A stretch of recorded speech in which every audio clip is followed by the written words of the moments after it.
and justice for all. Are we not up on your?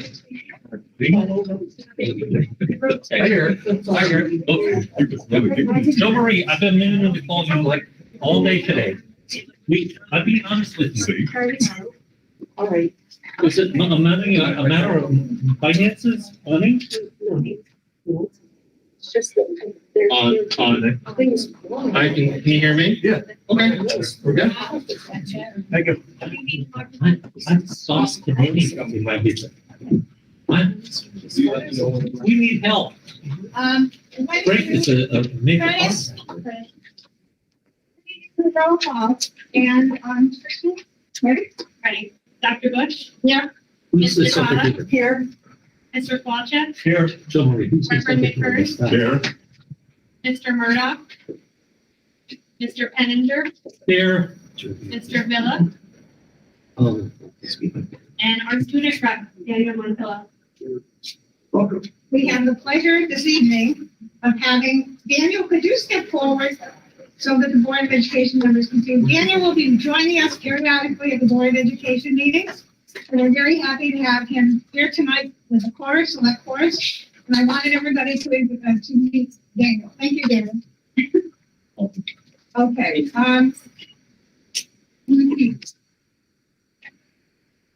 Now, are you saying he's a student rep?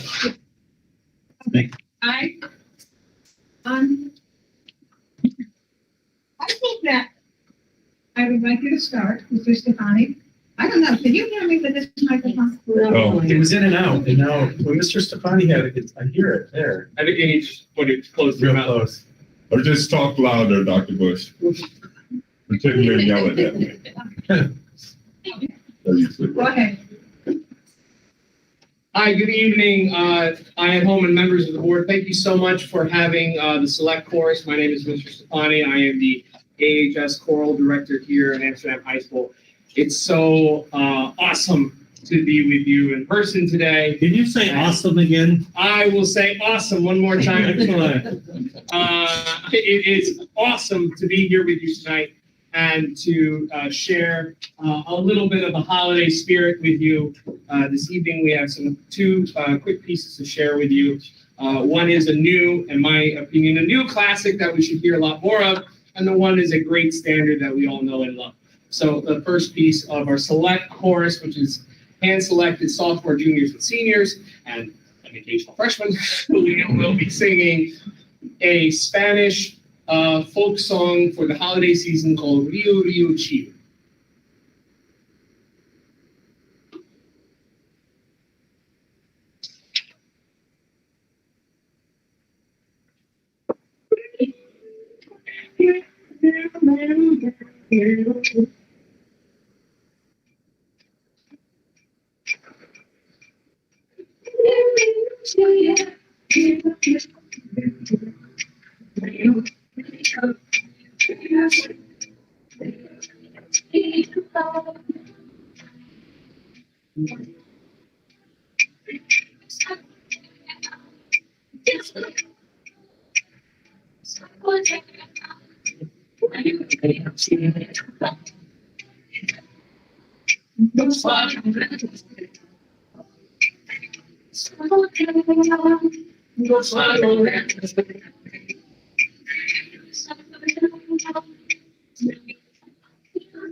And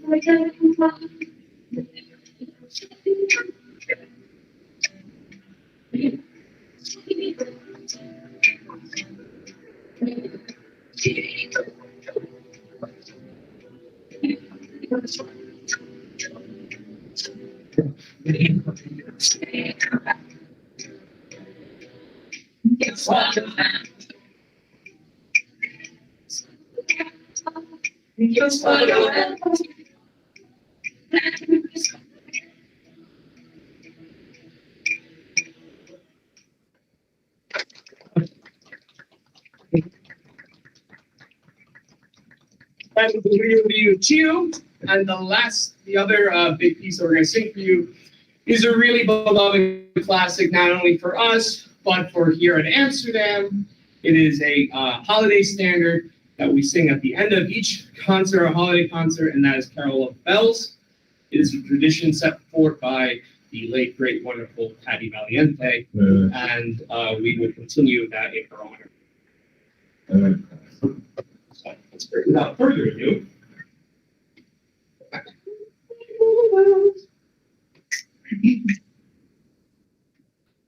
Everyone else says, someone else all seems to say, broke cares away, Christmas is here, now we got you considering and all three. One seems to hear, others of the tear, on the wet.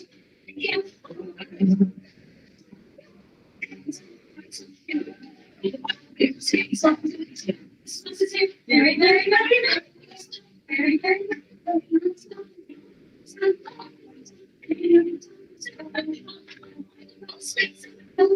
the same girl comes away. Christmas is here, Christmas is here, not to be chemical.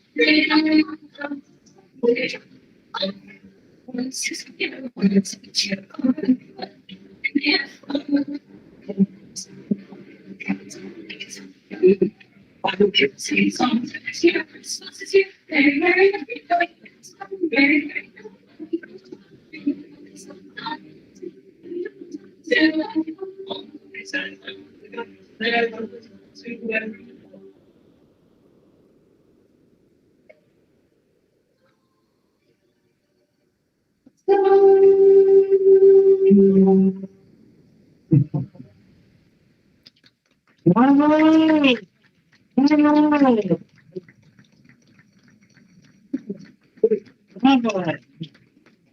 I want to thank you so much.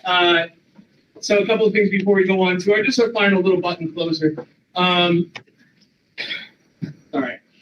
I am so proud of them for so many obvious reasons. It's so wonderful. Thank you. I am so blessed to have a administration and board of education that appreciates the arts so much, such as the select course and all that we bring. And thank you, thank you, thank you. This has been a very, very crazy 2 years, and I really appreciate your support. Tonight, Mr. Roberti is going to present to you a need for the Amsterdam Drama Club, to which I am the advisor for. There is a need that needs to be fulfilled. Unfortunately, has been lacking in our program for a while now, and I came on in fall of 2020 as advisor, and I've been advocating for it pretty much on day one. And that is a choreographer advisor for the drama club. We have an advisor for the director, for the advisor. We have a stipend advisor for the vocal director for the musical. And we have one for the pit orchestra director. But we do not have one for the choreographer. There needs to be one. It is a very important part. Without dancing, it is not a musical. It is an integral part of what we do. It is so vitally important. It is an important member of what we have. We have a great musical planned for you in the spring, and it is a dancing musical, and I cannot do it without that.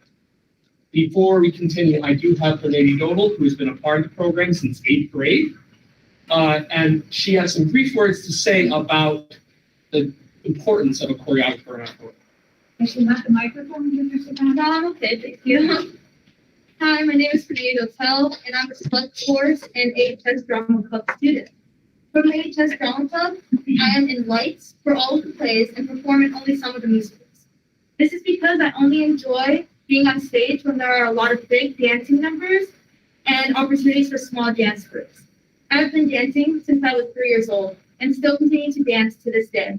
Dancing is my form of expression and art. It's the way that I feel most free and comfortable. But like the actors who have a director and a voice coach, as a dancer, I need a choreographer to fully bring together and create routines that go along with the show and express the show's full potential. Not only is a choreographer important to me, but it's important to all of the people on stage. Dance makes musicals thrilling and intriguing. It keeps the audience entertained. But many actors on stage have no background in dance. So a choreographer is needed to bring out these routines and help them learn complex and expressive routines that they can actually teach them and put together a routine that's simple but looks intricate. So I hope you take into consideration the need for a choreographer from a dancer and actor's point of view. Thank you. Thank you. Thanks, Tony. I want to say this, I'm really fortunate. We've got amazing students here, and I have a lot of I call it cross-pollination. So I have a lot of drama club kids who are also involved in chorus. I'd like all drama club kids who are in chorus to please step forward. And then I want to say this. All the drama club kids, really important, I really want you to listen to this part. For all the drama club kids who step forward, please raise your hand if having a choreographer is a positive experience or would be a positive experience. Okay. Thank you. We're going to do one more song. Oh, fantastic. All right, so thank you. Thank you for entertaining me in that moment. I really do appreciate it. Thank Thank you. you. After this third song, don't move. Okay.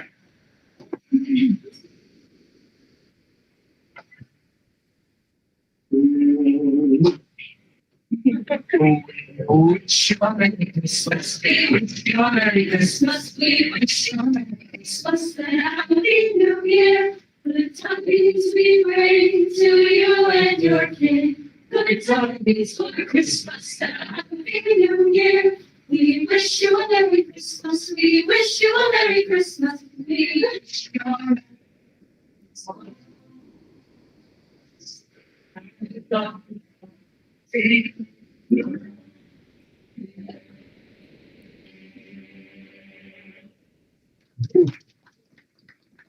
Thank you. Michelle Advertising, our AHS Chorus Booster President. We have provided flowers as a thank you for Senate Plans, which is a big fundraiser. Thank you. Thank you for being aboard, to hear these ideas, to hear these singers, to be accepting of all these things. It has been a crazy year, as you know. We've strived with the Drum Club through streaming, chorus, online through streaming, all the different things. Thank you for your support through all of this. Thank you. Thank you to your booster club also. That's very nice. I think you mentioned that the flowers are from the booster club. I'm gonna get to it. Okay, go right ahead, Nellie. Okay. On behalf of the Board of Education, can you hear me? Yes. On behalf of the Board of Education, we would like to take this opportunity to thank you, Mr. Stefani, the students in the chorus, the parents who accompanied them, the poinsettias. Also, we'd like to thank our superintendent, his cabinet, the administrators, teachers, and all school district employees for everything they continue to accomplish during this extraordinary, difficult COVID time. The efforts energize us when we see the students perform. We love our students in this district, and we are so appreciative of everything that you do and make us proud. And especially when you come to sing to us on Christmas, okay? With that being said, we're very grateful to our parents. We'd like to wish everyone a Merry Christmas, a Happy Holiday, Happy Kwanzaa, and a belated Happy Hanukkah. Thank you very, very much. Thank you, boys and girls. We love you. Okay?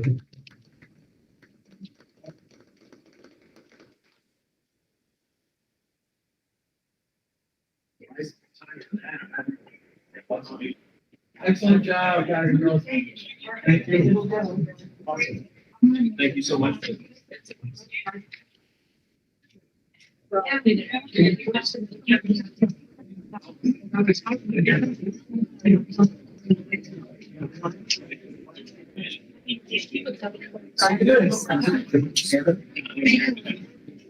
Thank you very much. And It's trying to get it all right. It's the only thing there that's good, Marie. I know. You understand? I know. I listened to. Thank you so much. It was a pleasure to listen to. Thank you very much. Thank you. So you'll.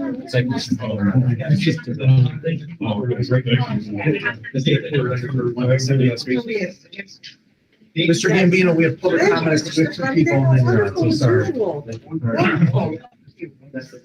Marie, you and I speak like the same point of professionalism that's come into that school.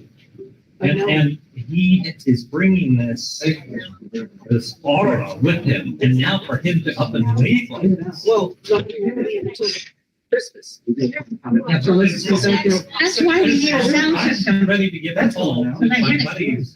I got two good friends on four regions that threaten going down that. Yeah. We're gonna go public I'm comment. being honest with you. Yep. There's gotta be something that we could do financially also, honestly. That would help, I'm sure. Okay, I be very.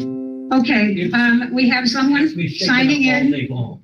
for the public, speaking session.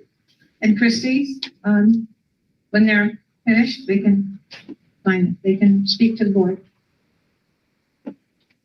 Ladies, I just want to remind you that we have a 5-minute limit for public speaking. Thank you.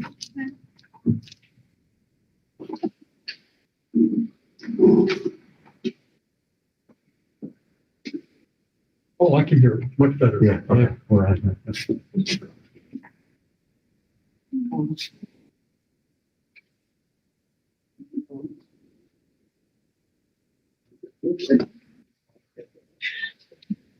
Now it's loud. Are you speaking separately? Yes. Okay, hold on, start. Doesn't really matter. I'll go first. There's If you can just stand here and address the board. Okay. Thank you. Introduce yourself, please. I'm Lorraine Anderson. I work for the APD. Ma'am, I know you are a bright person, but I'd sure like to hear you if they've got a microphone for you. Hi. Thank you. Okay, I work for, actually, I'm your crossing guard. I work for McNulty in the city of Amsterdam. I don't know if you guys realize this. I've called Roberti. I've called both Mr. Lewis, the other principal about it. We've been having issues, one with the bullying situation. The last couple of weeks, we've had so many fights. I've had to deal with kids getting their heads slammed into concrete. The whole loop situation has gotten out of control. I've been being harassed by Michael Rich, especially today. I'm literally being told my job is on the line by him, by parents by name, saying, Lorraine, these parents don't know me by name. And they're walking up to me saying, Lorraine, your job's up for grabs, and no, it's not. And they're worried that I'm leaving. I'm here to say, I have medical issues, yes, but I'm not leaving my kids. I've been here since 2019. It's been great, but this year, there's too many issues. Okay, this anti-bullying program, there is none. And I fear for these kids. I see it on a daily basis. I see it with Jacob. This kid, he's not only being bullied by staff, he's being bullied by children. I represent this kid. I love him to death. I've been with him for the last 3 years. And there's another child yesterday. I had to protect her while her father came to get her.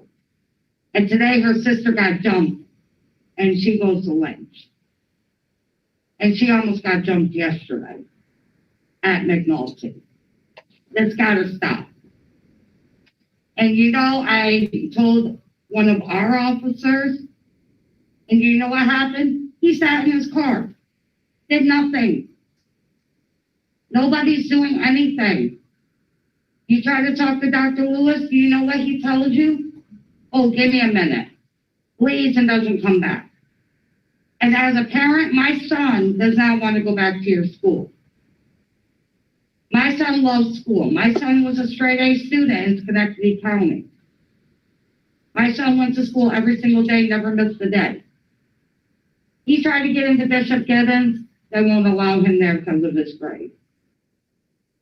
My son does not want to go back to your school. That's bad for my son not to want to go back to his school. He'd rather go to Schenectady County Middle School before he comes here. And I am willing to give my daughter guardianship for my son to go there. Because my son does not want to go there. Something's got to give. You have a principal that does not want to contact the parent, does not want to have open communication with parents. The principal we had last year, there's an issue, she call you up. My son never had an issue. All of a sudden now my son's a troublemaker. You explain that. And when Mr. Romano was at McNulty, smooth sailing, daily. Not a fight, not an argument. We had parents literally fist fighting in the parking lot. We had bus drivers on the verge of cussing me out because they're not getting to their location. I'm so stressed out, I'm back on anxiety medication because I had bus drivers yelling at me. I had parents wanting to jump me. I don't work on your property. I work on the city property. And because kids are almost getting hit, which I keep an eye on your property anyway, out of the kindness of my heart, because I care for these kids, I love these kids, I got a parent threatening me. And you know what your principal did? Stayed in the school and had no comment about it. Something's got to give. Something needs to be addressed. Or something's going to happen to these kids, God forbid. And I don't want to see it happen. I'm a CNA, I'm an HHA. I have my certification. I don't want to have to use it. I'm there every single day, never miss a day, rain nor shine, regardless of my own medical problems. I have a bulging disc in my back. But I will do it for my kids. And it's not about the money because, shoot, I get paid $370 a month. That is nothing. But I do it for my kids. I didn't have these kids. These are all my kids, regardless. I wake up every morning making sure every one of these kids get to and from that school. And everyone in the school district should feel the same way. They shouldn't have dollar signs over their heads. They should instead be treated like their own child. Because their lives matter. Thank you, Gary. Ma'am, we're not allowed as a board to ask you any questions. You're only allowed to give your statement, but can you just clarify one thing? You're talking about two principals. Are you saying Dr. Lewis, and who's the other principal that, The new principal at McNulty. do you know her name by any chance? I know that. I'm just asking for clarification. Abraham, I believe it is. Thank you, that's all.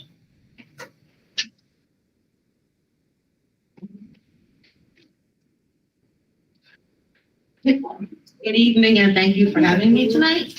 Thank you for the invitation to speak tonight. You can hear me, mask my face. Could you tell us your name? My name is Leslie Plezaricki, and I work at Lynch. I'm an aide for the cafeteria. Lately I've been covering the library. I'm not gonna reiterate what she had said, but I am having issues with a guy named Mike Rich. And if anyone, I basically did send an email out to most of you regarding what has happened to me. and I feel like it hasn't been addressed. And when my son's now in this school, believe me, it gets personal. Just like what she said. Kids are getting bullied. My son got picked on in the hallway. He went to Mr. Jeanette. What does he say? Give him a couple of minutes, maybe, get away from the person that's doing it. Goes back to the teacher. Teacher says no. So nobody's working with me. Like, everyone wants my son in the school, but no one's showing any effort. Like, everything I put in that report, it really hurts me. Because last year at this time, I was standing in front of all of you about a kid I saved, a choking child, last year. Remember that? I never asked for notoriety. I never asked for my name in the paper. But I kept saying, one day my son comes here, I want to have that same kind of compassion towards my child. And that's not what's happening. I'm like really angry because not only do I work for the school, I'm a parent. And I told everybody I'm a parent first before I work here. My son's 10, 11 years old. He doesn't need to be exposed to stuff that Mike Rich is saying. You should see some of the stuff that's going on about me that really hurts. Because now he's turning around making it a harassment report about me. Mike said in the email that I sent to everybody that I have gone to you, Mr. Roberti, about him. And I have filed 4 reports and nothing's been done. And now we're into the school year. And to make matters worse, I'm not just battling a harassment report because I'm sticking up for myself. When I'm a parent and no one's going to take care of the situation regarding an adult bullying a child, an adult that works for the school district, there's a problem there, and I'm going to say something. And in the end, I got put down for harassment.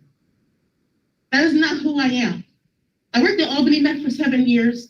I never had a history of being investigated for anything like this.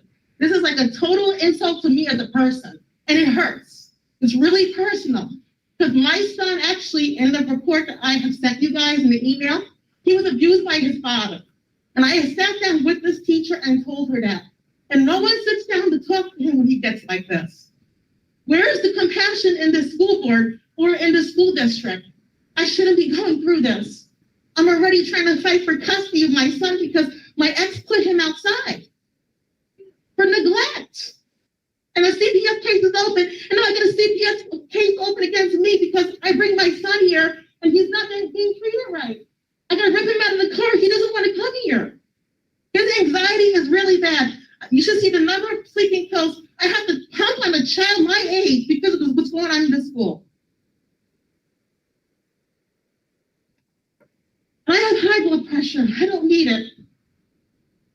I never asked for anything from anyone. I come in here, I do my job. You do have a bully in the school named Mike Rich. Everybody seems to think good of him. Believe me, people do have a flip side, and none of you guys see it. We see it because we work with this guy every day. And at the flick of a switch, what was a friendship and a good working relationship turns into something else. I am here not really to rehash a harassment case. I try not to go that route, trust me. But I am here for my kid. Because what's happening is he is regressing. His IQ was high last year across the street under a different principal, under a different teacher. And now it's not. So yes, I pulled him from the school because I don't like what I'm seeing as a parent. And the thing is, like, everything that she is saying, it scares me.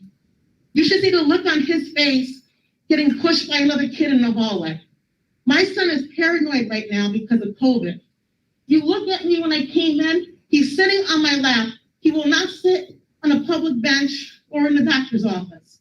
He is afraid to touch anything. Germophobic, you have no concern about him using Purell or anything. That kid will put on his hand any day, any minute. He is terrified of what's going out there. And I think it's a pity that we're not looking at the mental health of kids. His mental health counts to me. He's already traumatized what his father did. When I bring him to school, I am not expecting to have any more issues. I want him to feel like he belongs here. And he has not been feeling that. He needs to feel safe. He needs to feel heard. And like I said, Mike Rich is one thing, but now it's my son coming here. It is personal. I can tell you that. Yes, I did speak to human rights. I have tried. tried contacting you about these issues. This principal does not care about kids. She is right about that. He sees Jacob crying when I try to yank my son out of a car. That's another thing I asked Tim Offer about. What is the process? What are we doing to de-escalate when he goes off?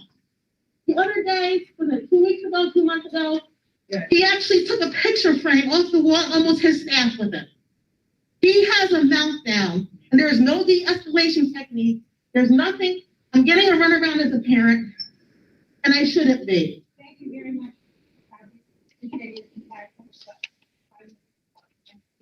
I would like to see him in BoCEs. That's how I feel right now.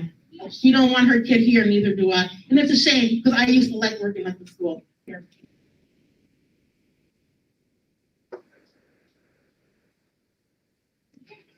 I have one more letter that was Chandra, yeah.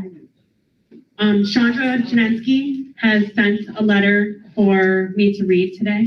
Before we close, my son wants to say something. This is my son, Jacob. Well, I'm just shy. The school has been a bad place since the beginning of the year.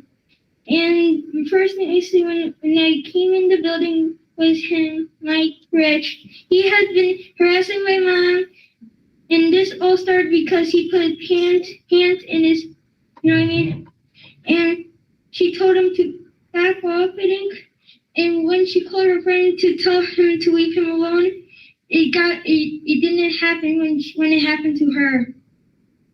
And when I'm being stuck with a kid, nothing happens. Good job.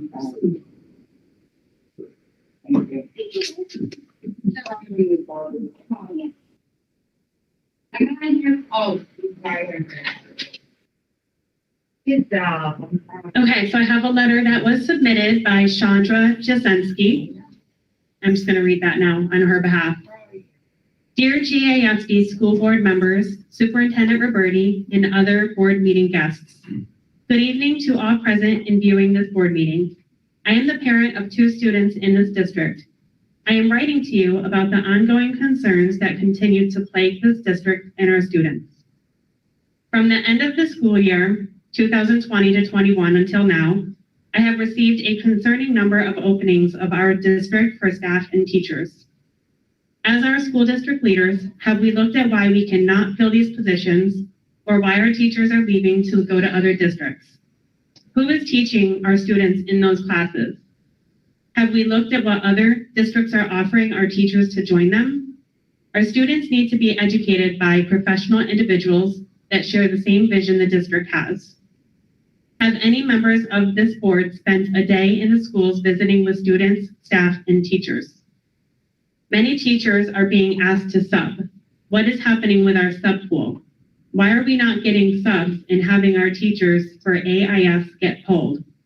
Our AIS teachers are giving support to those students needing extra help in areas of reading and math. Now with them being pulled consistently, what is happening to those students they cannot support? They are falling behind. I wonder if you know how those teachers are feeling. Oftentimes, I understand you visit but only spend time with the administration. I don't think you get the true or real picture of the school community, the in-school community. Our buildings are short everywhere, aides, teachers, and other staff. I see that you increased wages for our part-time bus drivers. What about the rest of our staff, full-time drivers and teacher aides? I also have concerns about the lack of communication to parents from school administration about possible exposures. At one point, the district was communicating district-wide exposures. If you go onto the New York State Department of Health page, you can see the numbers are bigger than what is being reported. Last year, there was much more communication about this. With our children, your students at the elementary level are more at risk. Why has this ended? Parents need to be informed of the possible exposures so that they can monitor and keep their children safe. You always preach that you as a board and the superintendent want to keep our students safe and healthy. Please keep us, your parents, taxpayers, and some former students informed and in the loop. Should the Parent Square daily health check be brought back?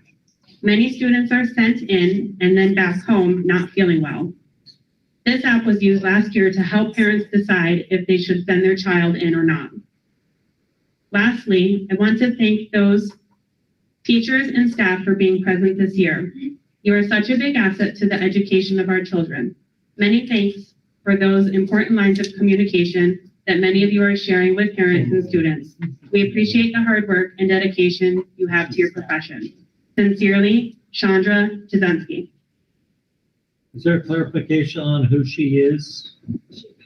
She's a parent in the school district with 2 children. School aid attendant. Thank you. And already having an impact on school districts included the bus driver shortage, teacher shortage, and NICET is looking at that as well. Talked about child safety zones, student health, mental health, and nutrition. Mr. Gambino is here tonight to talk to us about that. BoCE's aid and the digital divide. And these sessions, our webinars are extremely informative. It's all of what districts are facing today and what they are going to be promoting as we go forward. So under Board of Education, I just want to share with everyone that when you get an email from NYSBA talking about webinars, they are extremely helpful, and I would encourage each of you to participate when you can. That being said, I'm going to turn it over to our superintendent, Mr. Roberti. I know, it's working great, I know. Okay, thank you, Dr. Bush. Joe Gambino's here. Joe and I had talked last year, I think, about hometown healthcare and bringing a clinic to the high school, which we thought was really important to give students an opportunity for access to healthcare that they might not have it in the building. It would help with absenteeism. He has a program that's set up in another school district. And so, Joe, welcome to Amsterdam. Thank you for being here. Joe, myself, and Mr. Caprio did a tour about 3 weeks ago. I think we went up in the high school to see some areas to see if it would be feasible. So I'll let you take over, but welcome and thanks for being here. Sure.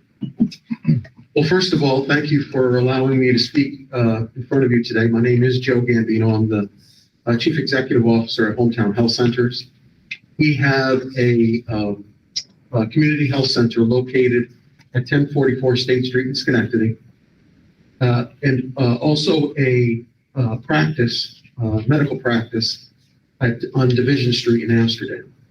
We currently also operate 2 school-based health centers, one at Schenectady High School and one at Mount Pleasant Middle School. I was very pleased to be asked by Superintendent Roberti to come to the high school, meet with him and his staff, because we do feel that school-based health is an important tool that can be used in a school system to not only improve the health outcomes of children that are here, for long periods of time, but also in many ways helps attendance, and it's a convenience for families, and it does many good things that are really important for especially children that are going through years and years of school. I mean, because we start with in Mount Pleasant, we start with the 6th grade. I believe it's 6th grade, and then of course we go all the way up to 12th in the high school. Just so you know a little bit about me, I've been at Hometown for 15 years now. I've been the executive there for 15 years. It's a practice that will see anyone. We have all kinds of services: medical, primary care, pediatrics, OBGYN, specialty services. We also have a component of behavioral health, mental health. We have a very large dental program, a vision program, and a significant case management program as well. Unfortunately, we can't do all of that in our Amsterdam practice simply because of space. The health center in Schenectady is much larger, but we can naturally refer any of the people that we see in Amsterdam into those services that we have and we provide at the health center. We also have a very good relationship with St. Mary's Hospital. St. Mary's Hospital is the hospital that we use as our critical care access hospital here in Amsterdam, and naturally in Schenectady we use Ellis. Now, when it comes to school-based health, I feel the best thing to do when I'm speaking in front of a Board of Education, which is what I did in Schenectady, is be very direct and honest. These are not programs that make a lot of money. We do them because we feel that they're necessary, especially in areas that have underserved children and families. Amsterdam certainly fits that need. Schenectady fits that need. The regulations that are imposed upon us from New York State and the federal government at times are not logical, but we have to follow them. And I'll give you a perfect example. Let's say this young man, I'm sorry for using you as an example, but is enrolled in school-based health program right here at Amsterdam High School. He could have a 10-year-old brother or sister who's sick. With him in this school, being sick, and we're not allowed to see that child. Because we're only allowed to see students in the high school that are enrolled from the high school. And the middle school. No. So the student, well, this doesn't have a middle school component. There's no middle school here, right? So if we had a school-based health center at the high school, only high school students would have access to it. Not their family, not their uncle, not their friend. They would have to be, and again, this is not our rule. This is a rule from New York State. Don't understand it, never did. But it's what we have to, it's how we have to operate it. But with that being said, a lot of people also ask, well, what about the school nurse? School nurse is an integral part of the school-based health center. We always look at the school nurse as someone who is very familiar with all the children in the schools, oftentimes knows the parents.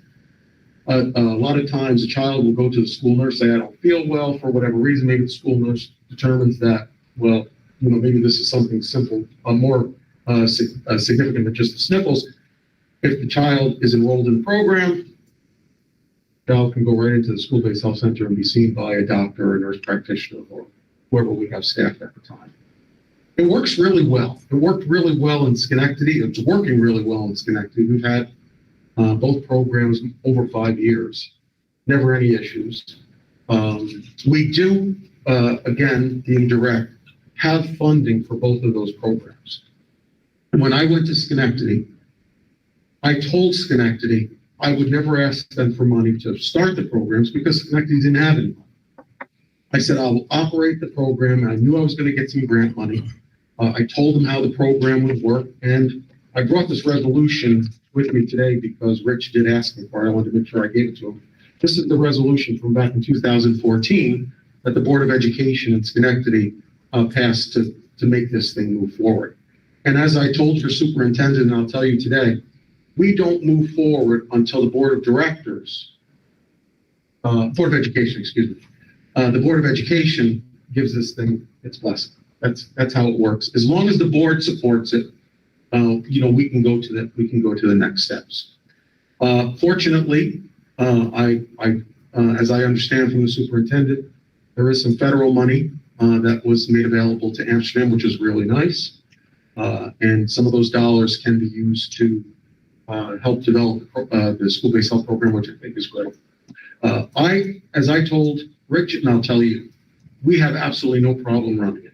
We'll do it. We'll staff it. We'll make sure the supplies are there. We'll take care of all the children. We'll support the community. We'll do all the things that we do in Schenectady.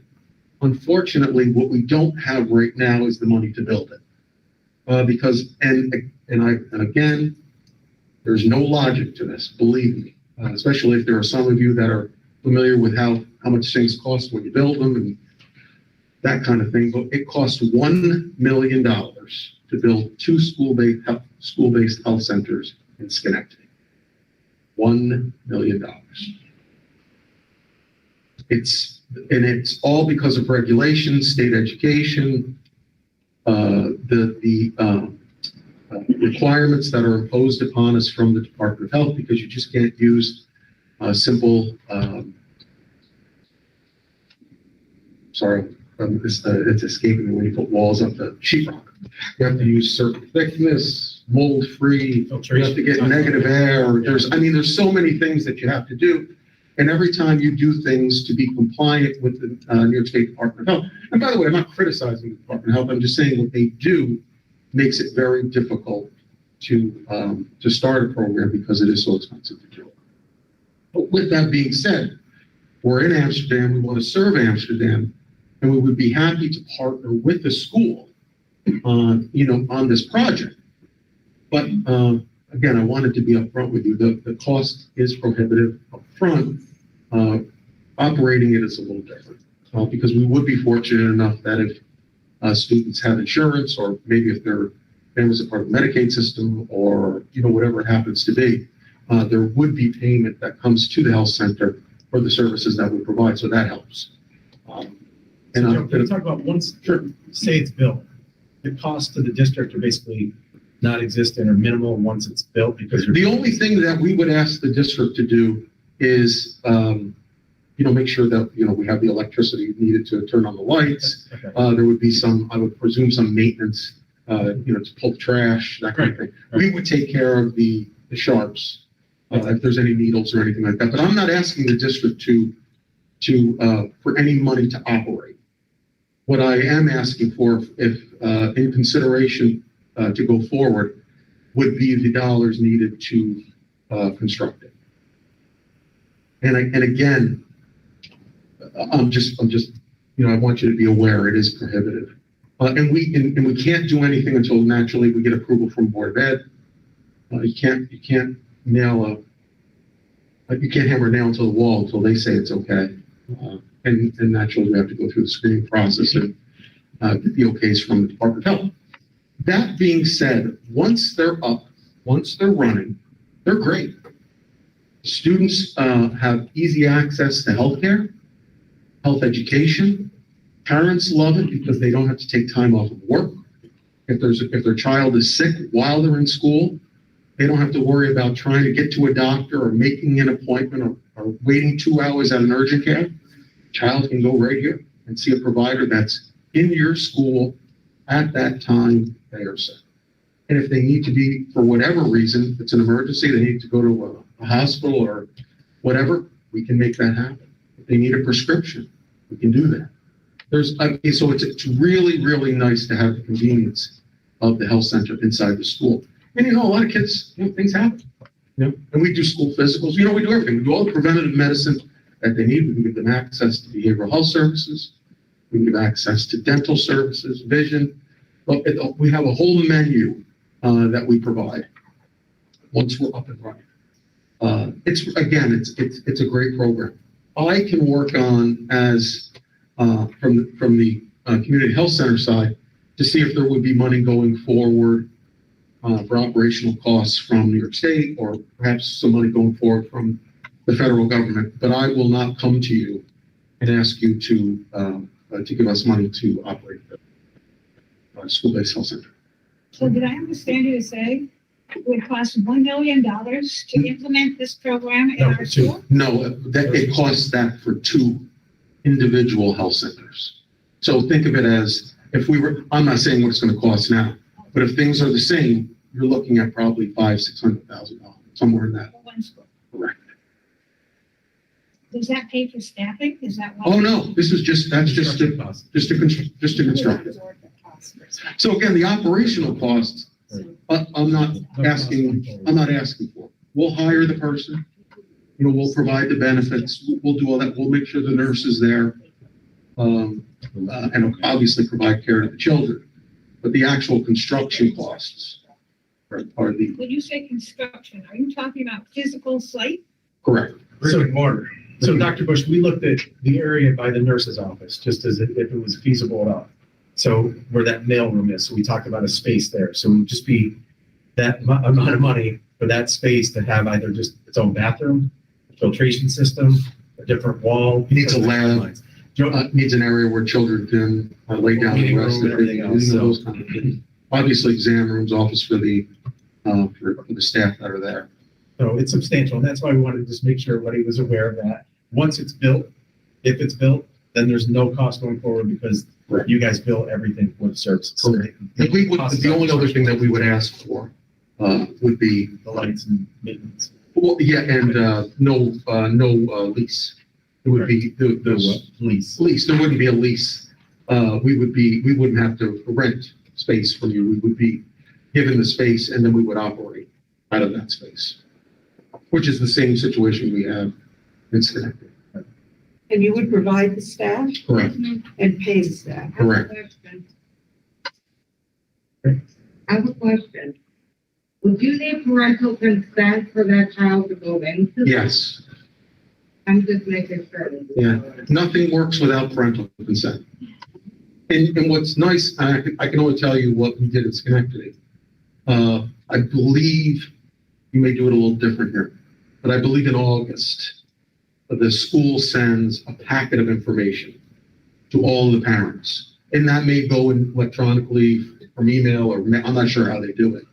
Included in that packet was a consent form from us. So the parent would have an opportunity to look at it with some material that explains what it is, to say, if you sign up your child, that child will be allowed to use the community health center. And then, we also would have our, in Schenectady, we had our doctors going to, and our nurses going to some of the events that happen at a school where there would be parents, so they could sign them up and explain what was happening inside the school. We have well over 1,000 students between the high school and the middle school already signed up in Schenectady. Again, the program's been very good in Schenectady. It's been very helpful. And we've heard nothing but good things from the school itself, and we work very well with the school. How do you, well, you have to have a site within a school. Yes. How do you work with our own nurse that would be on site? I mean, But you think of the nurse as a liaison between the children and the health center. Usually the child will end up in the nurse's office first. And if it's something simple, the nurse takes care of it. But a lot of times when a child goes to a nurse's office and the child is really sick, the first thing that happens is they call the parent.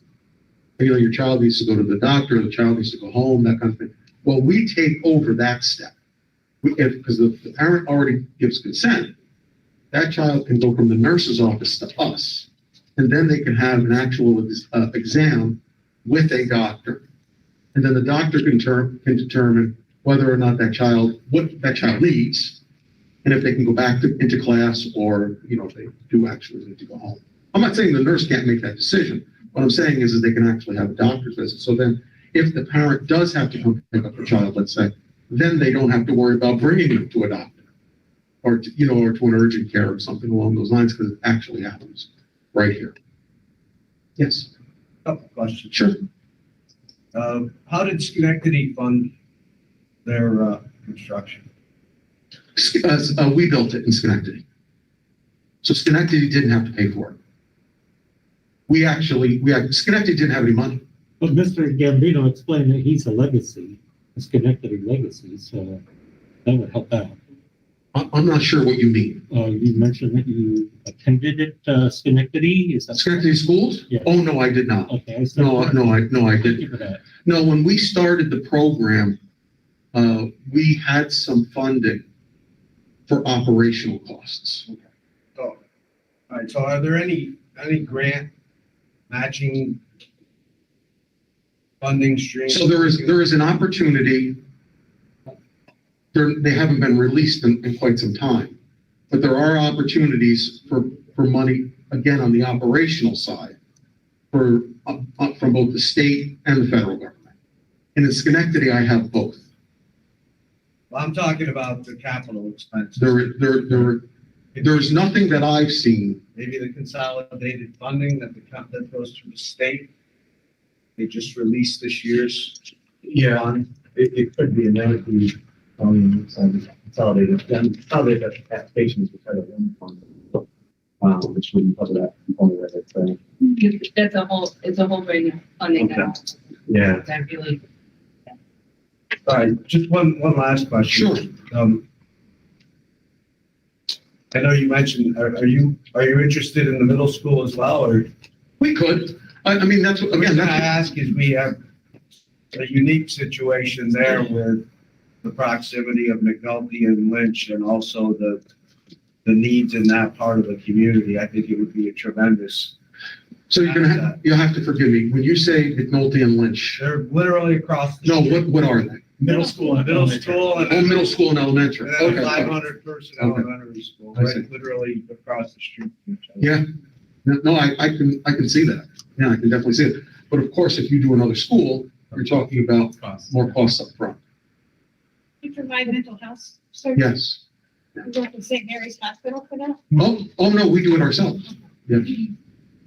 Just to piggyback on what we were asking, it sounded like what you said in the beginning was one building services one school. Correct. So back to your question, where Lynch and McNulty are across the street, would you need two buildings? Not necessarily. Okay. Since they're so close, there could be what we call sort of a transfer agreement. Yeah. If we can figure it out with let's say the elementary school. When you say they're close, what do you mean? They're across the street. Literally across the street. Literally across. the street. We could work out an agreement that says the middle school will take care of children at the elementary school. We actually do that with Hamilton Elementary and Mount Pleasant. I actually think that would be a better place to start. I think, I agree, you took the words right out of my mouth. I think that would be our first goal. So, my first question would be, are you familiar with the program that's being run by the Albany School District? Could you say it louder? He's asking if I heard about the program that's with the Albany School District. Which program are you talking about? In reference to comparable to yours. It's the, not the ran by your company, but it's a firm that's come in and has taken over much the same way you. Oh, yeah. So in Albany, there's a community health center called Whitney Young.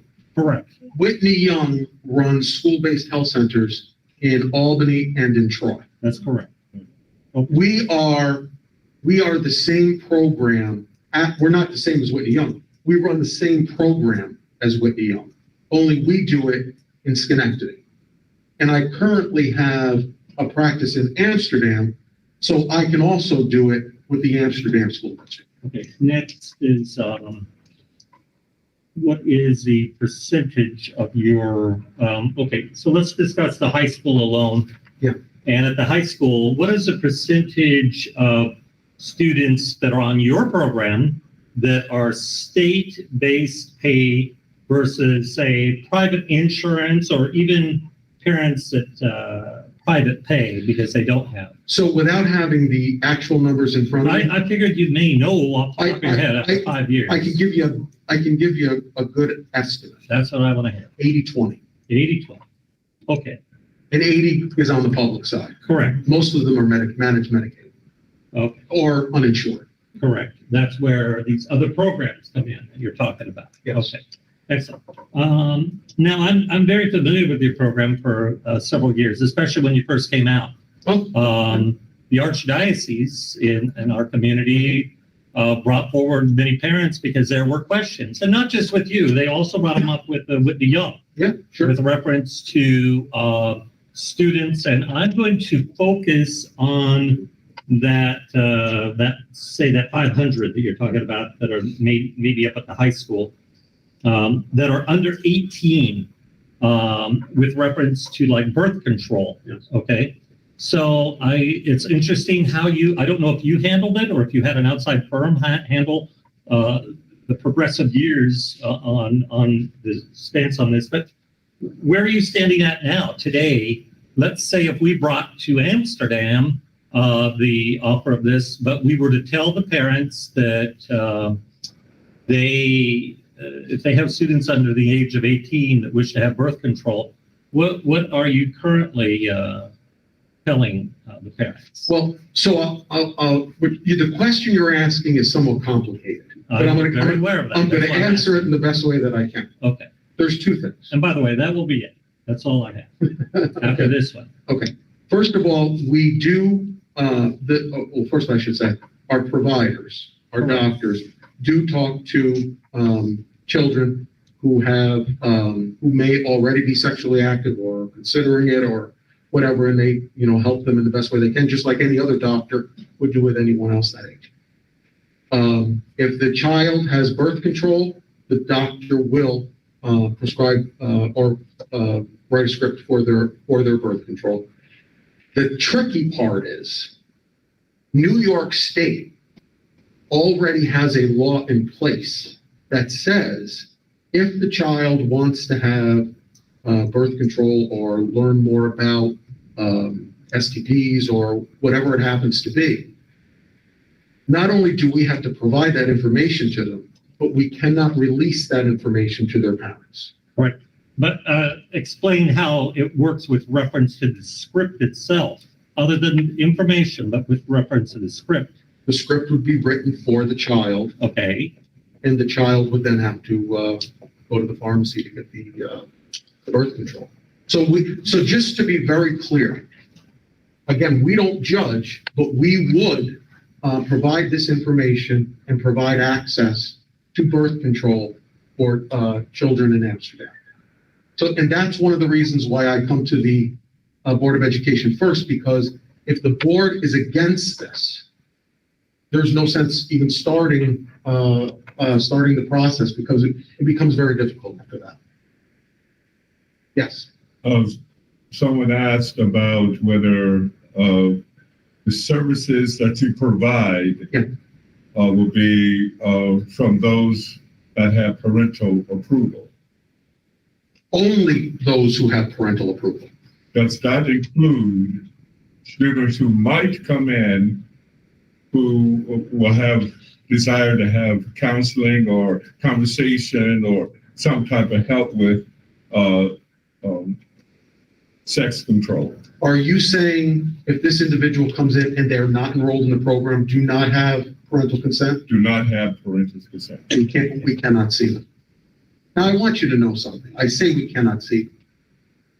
Just to give you an example, there's also, doctors do have an oath that they're going to help people. So if someone is in terrible distress in the middle of a hallway, perhaps they're not breathing or having trouble breathing, and they're not consented to be seen by help, the doctor's going to help that child. I understand that. I just want to make it clear, because when I say we can't see someone, there are limits to what we do and don't do. But the answer to your question is, I assume that. I'm just talking specifically for pregnancy or birth control. If they're not consented, we cannot help them. In that regard. But you know that they know ahead of time what students are going to be involved with the program or not. That's why I asked what the percentages were with him, because he knows ahead of time what students he will be seeing and who he does not.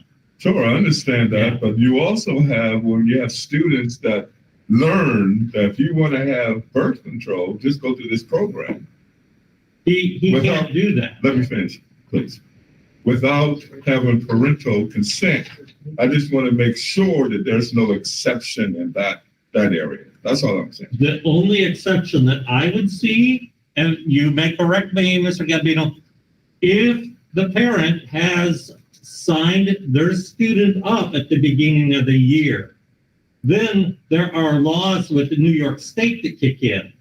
And at that point, as long as the parents have signed their student, Johnny Jones or Rebecca Rios, as long as they've been signed up, they can go in and see. So the best I can understand, you two are both saying basically the same thing. Correct. No, we're not. No, on the side. Because I'm going to clarify. The question I'm asking Mr. Gambino is, the parents that have not signed up, have not given approval, their kids, if their kids heard another parent who gave permission to say, hey, look, I just went in, I just got this service, can that child that the parent did not give, I don't want to hear from you, Mr. Penninger. No, I'm defraying him. I want to hear from Mr. Gambino. Can that parent or can that child be seen? No. No exceptions? No exceptions. Good. Yes. A simple question. Sure. Is the consent form that you provide, Yes, how specific is it? it doesn't get into that detail. Okay, it's just a very general thing. Correct. You can see my child. Correct. And I think a lot of these are, if we were to do the program down the line, we just wanted to get the general idea and the cost. And I think Absolutely. it's a Oh, I good agree. conversation. It's Because something to look into. earlier So. you mentioned that some things we can negotiate. And I wanted to make clear that this is not one of those areas that we can negotiate. That's where I'm coming from. Oh, you mean with the consent? Right, There's no negotiation. thank you. And like, Rich, you just said, this is an initial conversation. Obviously, you can discuss more about it. If you think this is something that you would like to do in your district, at whichever school, obviously, you would be the best people to determine that. I'm more than happy to continue the conversation. I'm even happy to bring you more information if you'd like to. If you invite me back, I'm more than happy to talk to you. And going forward, if you have any questions, if you feel like you want to reach out to me, you're more than happy to do so. Oh, sure, of course. If a student comes to you Yes.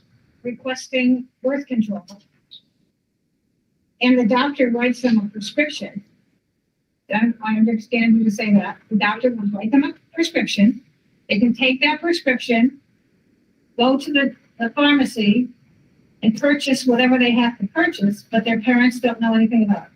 That's correct. But that's the law. That's a state law. That's a state law. However, what you're not looking at is most people go to physicians. We are now going to open it up so that that service will be offered at your local school. That's the difference that Dr. Bush And there will Only- be a physician. Only parents that Consent. consent, That's correct. not for everyone. That's the point I wanted to. Yeah, that's good. Yes, but You're missing that point. Reverend, I think the attorney brought up a good point. Bill brought up the fact that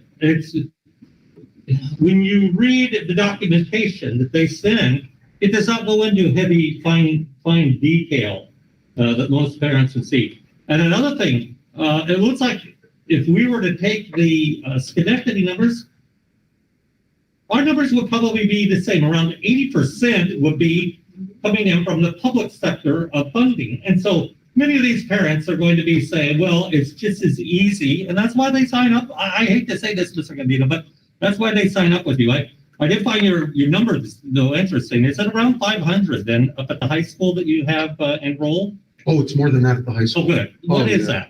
Oh, I think it's more like 1,200. Okay, and then I promise not to give any other questions, but have you seen our new wing? We happen to have Mr. Russo here that helped put that wing in, but we have a new wing for our middle school. Did you show him the middle school where we put in the new health wing? No, we started at the high school because this is very general, just the whole. I understand that, but We have not shown that. I Only high school. understand that. I look forward to coming back and seeing the new wing. It's a beautiful spot, yeah. I'm sure it is. But if you don't mind, I just wanted to finish with your point. I'm not clinical, I'm not a doctor. So the conversation that happens between a teenager and the doctor is that conversation. And then the doctor has to make a clinical judgment based on whatever the teenager says and then whatever the doctor thinks. I don't want you or anyone else on the board to think that a child can just go to the doctor, request a birth control, and they're going to get it. It doesn't work that way. But there's more to the visit than just that. Obviously the child would have to be examined. There would be a number of questions that are going to come from the doctor. And then between the doctor and the child, there's going to be a conversation that says whether or not this is the right time or, what's best for you and that kind of thing going forward. I don't want anyone to think that this is just a pill factory. That just because a teenager is allowed to get them, that we're going to prescribe it. Because we don't even do that at our own practice in Schenectady or I'm Hampshire. just concerned the parent. Yeah, but again, we don't judge, but that is a New York State law. Okay, any other questions? Thank you, we waited a long time. I'm happy I could do this. And again, if you invite me back, I'm more than happy to talk to you again. Thank you for your time, Bambino. Nice to have you. Sure. Thank you. It was nice to see you. Okay. You take this. Yeah. So then you can take a look at it. Yeah. Much appreciated. Thank you. And if you guys recall too, this started before my time. That a couple of years ago, this was looking into, Mr. Rubino, thank you. Thank you. So we had talked about a couple other organizations that wouldn't work here, and I Merry reached out to. Christmas. Merry Christmas, by the way. So I'd reached out to Hometown Health a while ago in regards to this, and we've been planning and trying to talk about it. So there is a substantial cost up front, but it's a service and it could help with attendance and all the other components. So we can talk about the next steps if we want to. So I'm going to go through my presentation and share. And try to make it brief because we've already gone long. So just a few things.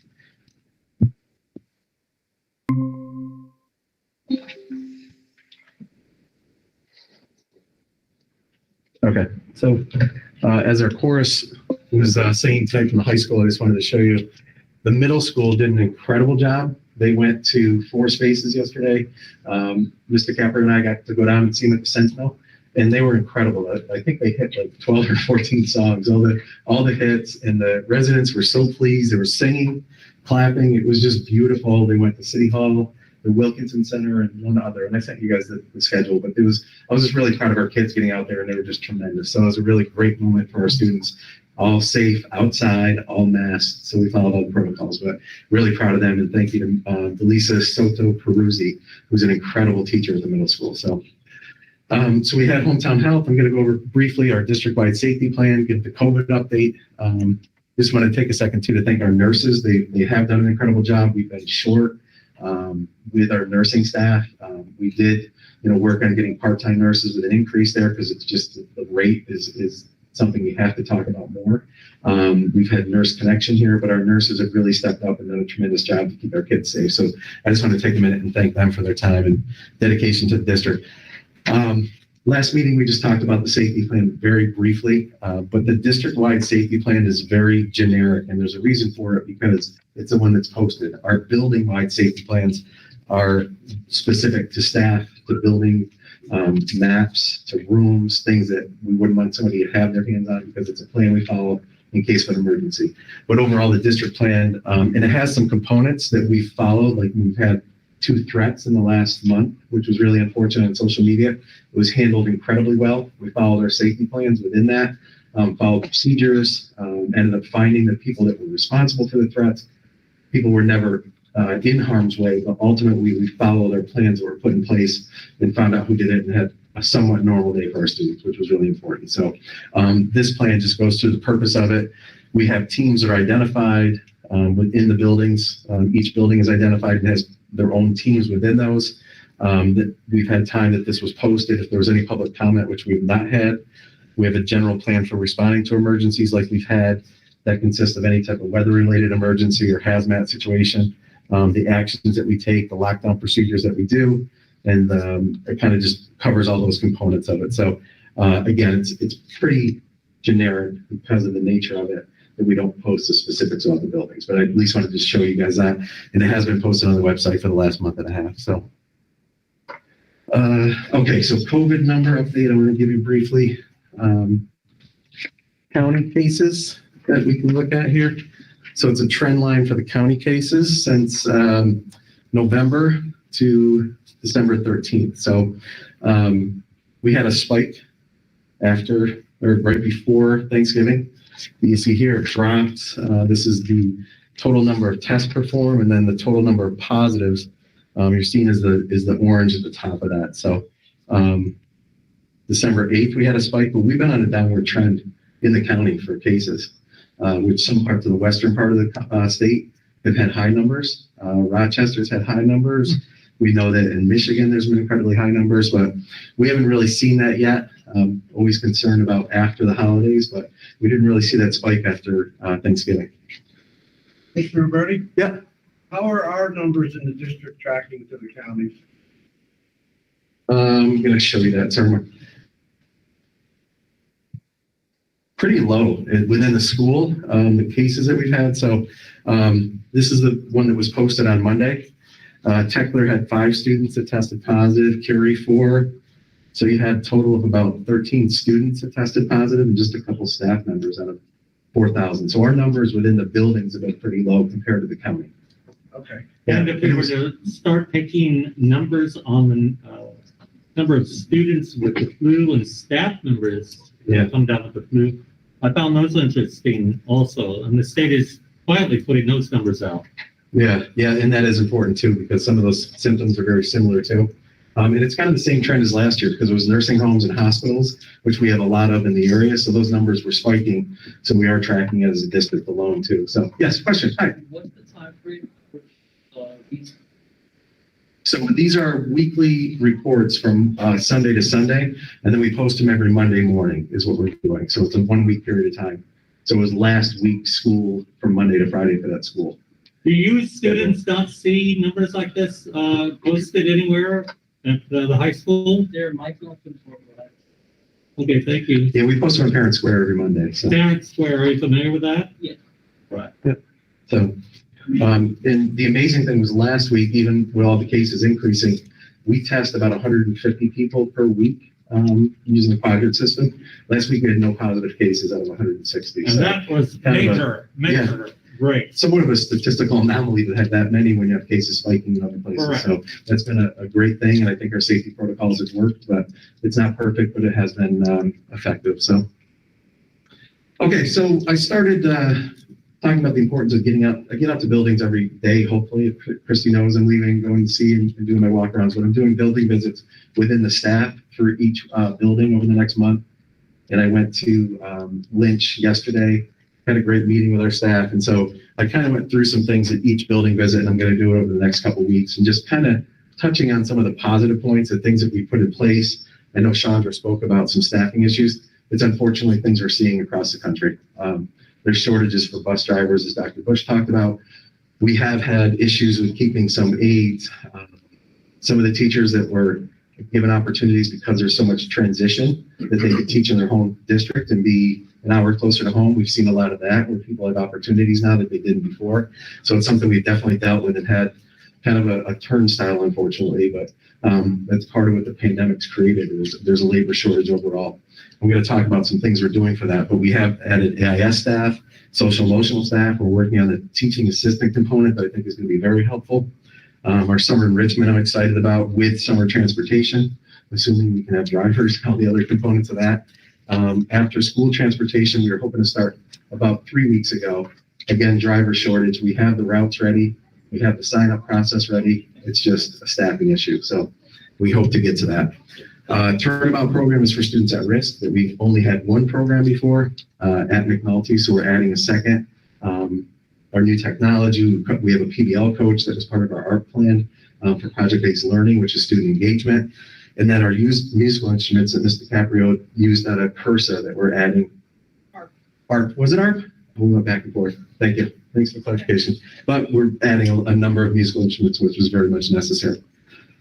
By the way, how much are we able to gain through our insurance because of the damage? Nothing. It was very upsetting. Thank you. Very upsetting. We filed the claim and they said it wasn't an act of, I forgot the wording of what it was considered. Yeah, it wasn't a flood. It wasn't anything that they considered to be covered, which is really unfortunate.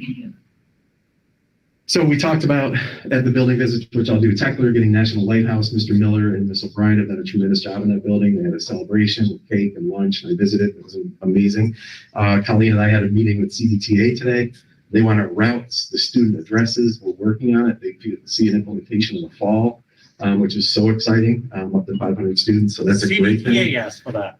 CDTA asked, yeah. Yeah. They backed up, so we provided them listings and we provided them our routes now, so we just got to provide a little bit more detail. Okay. They're looking for an RFP, they want to do an RFP in May, so it's moving quickly. So they're already asking for the RFP? They're Yes. looking at May. Yep. Yeah, they want to commit in April. Yep. What So do we they got a do lot for of work to do. security? Same thing. It's funny. They talked about that today. What do they do for security? So they have cameras. They have the same things that we have in our buses. Their drivers are trained. Do they have extra people on the bus? They don't have security No. on each bus, no. But We don't have extra security. on you our look bus at now. what they're doing currently in Schenectady and Albany, and those issues are negated in each one of the programs. They said their program in Schenectady is running very, very good. That was their pilot program that was. Yeah. Right, okay. They just asked us if there are any behavioral issues that we stand behind and But- support anything. They really brought up today, they're already discussing RFPs. Yeah, they want to do it by April. They asked us about space for parking. They said 5 to 10 buses. They asked about parking. They wanted, coordinating some contacts on 5S where they could buy a building or lease a building to store their buses. So it's moving ahead and pretty exciting. So, but those are things we can talk down the line, Mr. Falchuk, about it. And we did ask those questions about it, but there's no extra security. But the runs are our students. They said they can't have it exclusive to our students, but they said in Schenectady, it's about 99% of the runs are students during the time of drop off and pick up.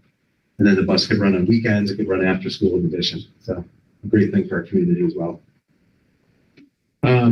Reggie Dabbs was a really big hit at the school. He saw every student over the course of 2 days, and it was really positive. I don't know if you got to see any of the videos or anything, but he was incredible, and we heard nothing but great things about him. I don't know if anybody had any thing that they had heard, but people really loved having him here. December 10th, we did the staff wellness. So the half day that we had, it was unfortunate. I was at Lynch dealing with the threat that we had. It was addressed and taken care of, but I remember I was walking through the halls and talking with staff, and they said, boy, I feel really relaxed now. And it was meant to be a relaxing afternoon, which it was. And it was really great for him to kind of de-stress and decompress.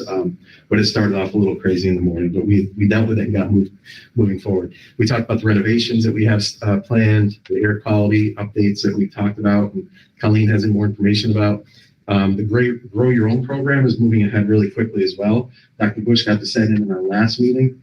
I met with President Truckenmiller from FMCC, so they're working on an articulation agreement with FM and Casanova. That's the last piece that has to go into place. And then that program could be up and running this spring or at the latest this fall, where our kids could take college and high school courses towards an educational degree through Clarkson, Casanova, and FM.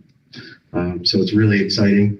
The great thing was in our phone call with Colleen and I today, Jonathan Scherzer said, and every day we'll have a run that will go from Amsterdam to Schenectady.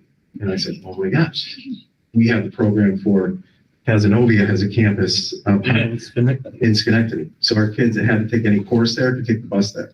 So I was like, boy, that's coming together perfectly, that they would be able to use their pass. They can use any bus in Troy, Schenectady, and Albany with the passes they would have. So my question with reference to that is, Yeah. is this undercutting in any major way the BoCE's program that they have set up for smart scholars? no, it uses that. It would have, they could take Is that a courses. component? It would just be more courses offered. So are we going to be receiving money through BoCE's on funding of this like we do currently? Kids that took courses, the college and high school courses, and Yes. if there was money Correct. available from Smart Scholars, Yes. it would go towards paying those credits through Okay. FM, just like it does now. Correct, Sandra, correct? Is that? There's scholarship. So if they were a Smart Scholar student and they took courses at FM, it would get paid for just like it does now. So it wouldn't undercut anything. And the FM, as their numbers are low, and they're excited to have the opportunity to have more students take the courses, quite honestly. So it's a great thing in that part of it. So the video game partnership, we have the esports club now too. And Sandra's been working on having young scholars start for enrichment in the spring. So to me, it's exciting things, although there's been some tough parts with staffing. We're getting through it and finding some really positive items. So, and I'm going to go to every building just to hear concerns. And I had probably 8 or 10 things from middle school that I'll follow up with, but it was really good just to get out. And that's all for me. Any questions for me? Yes, I'd like to know concerning these young ladies that evidently one who works for the police department and the other who works for our school district.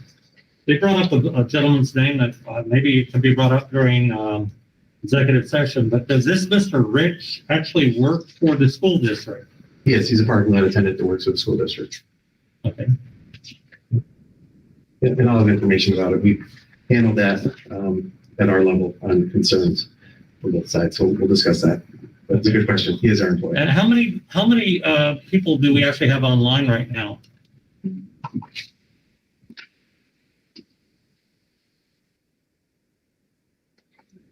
I'm not seeing the list. It's not just 2. I don't think I can find out. So we from only have Eric. 2? No, it might. I can find out from Eric or John. It's easier than that. The reason I bring this up is when parents come in, I would admonish them not to go over the medication that they're children are having to take. It was extremely hard for me to sit and listen to that mother as she was talking about the medication level and what she's having to do. I think it behooves us as and I'm not speaking as a board, but as a board member, but it would behoove us not to let the parents, because this is not the first mother that we've heard bring up what the student is having to go through. These things should be privately said. I'm sorry they just left. It's but they should not be bringing up issues like what the medication is at. Yeah, it's private information that we wouldn't ask, but I understand. But they have the opportunity to speak in our meetings, and it's. But I understand what you're saying, Mr. Manager, certainly. Yep, it's information as a district we would never say because it's private information. So, good point. Okay, are we ready? Yeah. First, I'll start. Yeah. Any questions? Thank you. All right, Sandra.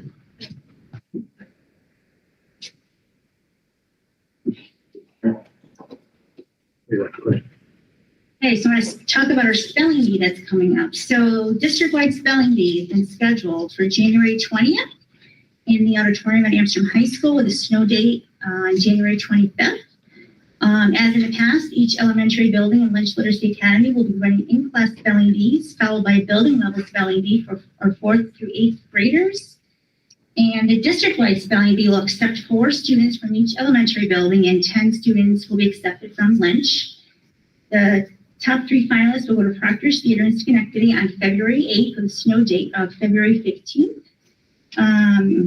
We just found this out today, actually. In order to actually participate in the Capital Region Spelling Bee at Proctor's, spellers must show proof of vaccination, as this event will follow public protocols established by Proctor's Theater.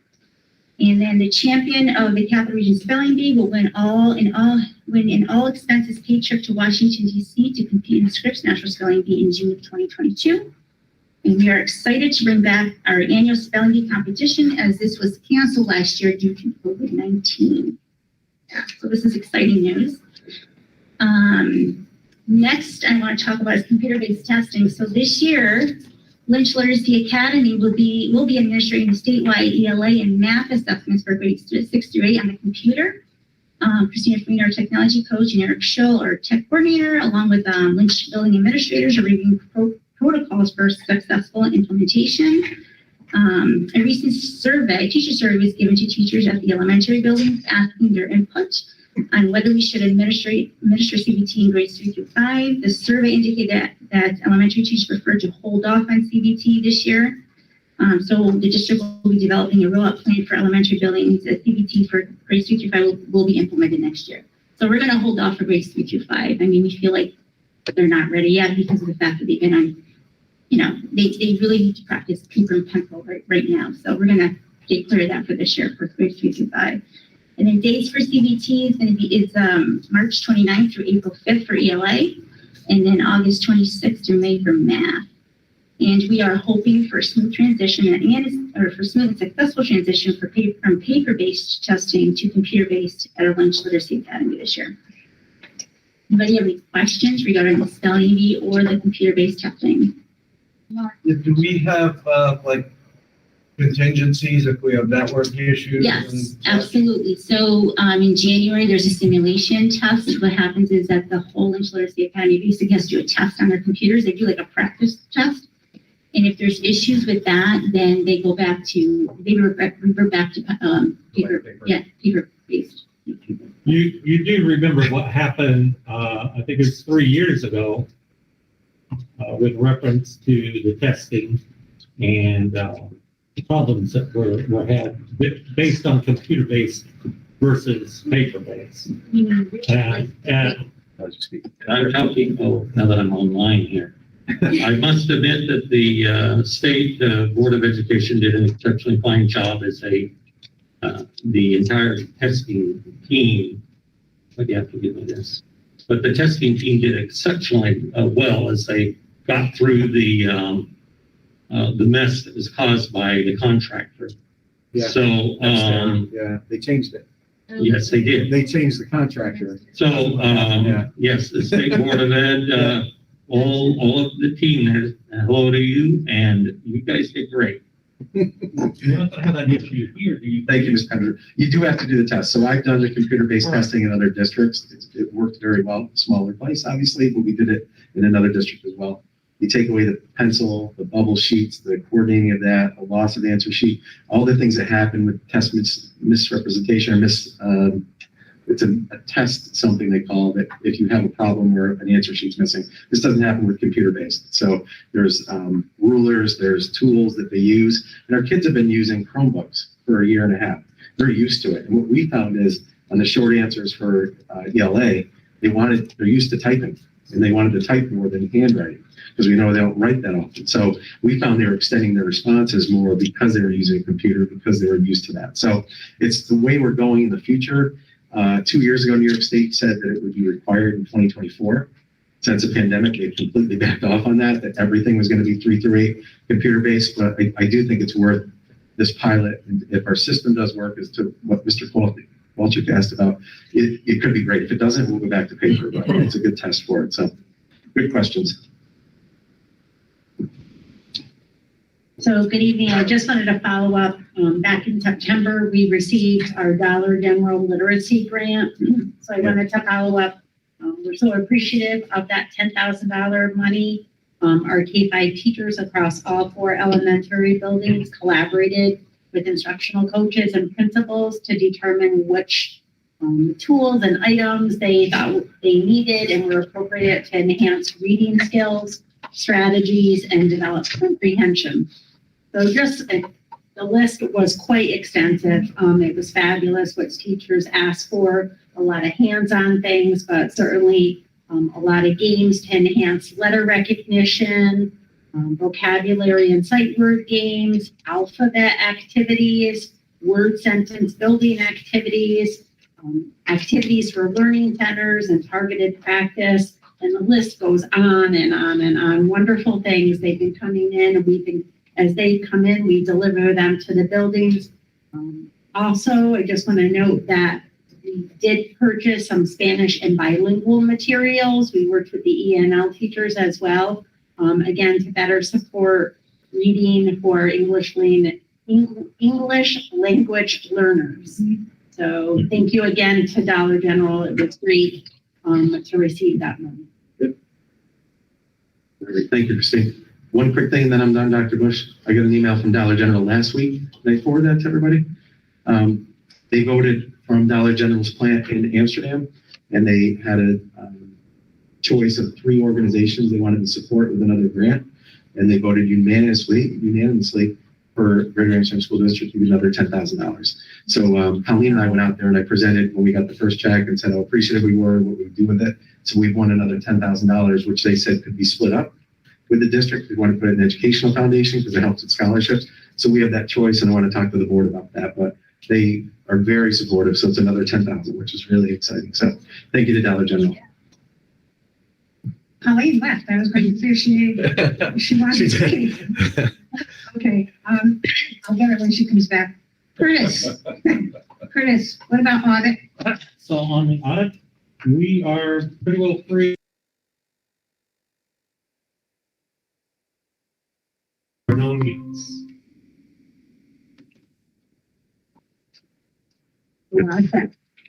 Okay, board policies. Tonight you have a transportation policy in front of you, and it's changing policy to K-12 for transportation. It's good to hear about what's coming with transportation from Albany and Schenectady. That'll help our students a lot, and we're very grateful for that.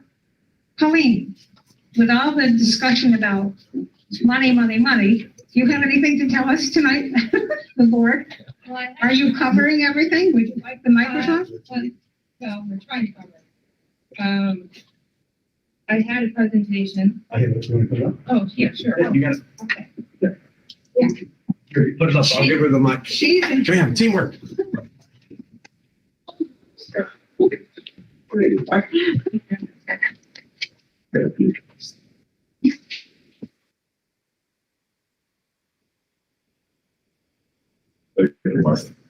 You're welcome, sir.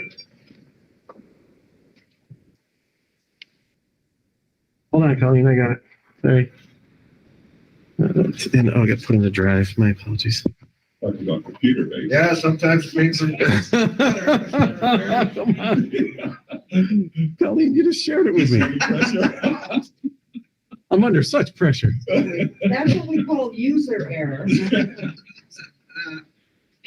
trying to find that. I think I have one question. And kids, this is how you respond. You give it right there. The children with special needs, there are computer programs where the child wouldn't have to write the story manually, but they could speak into the computer and write it down. Are we going to have that capability for our special needs children? We use that now. But what's our percentage that have been given the capability of using that versus not? Of our population, I would take probably 5%. Only 5? Yeah. Not everybody needs it. Lisa Long is our assistant tech person.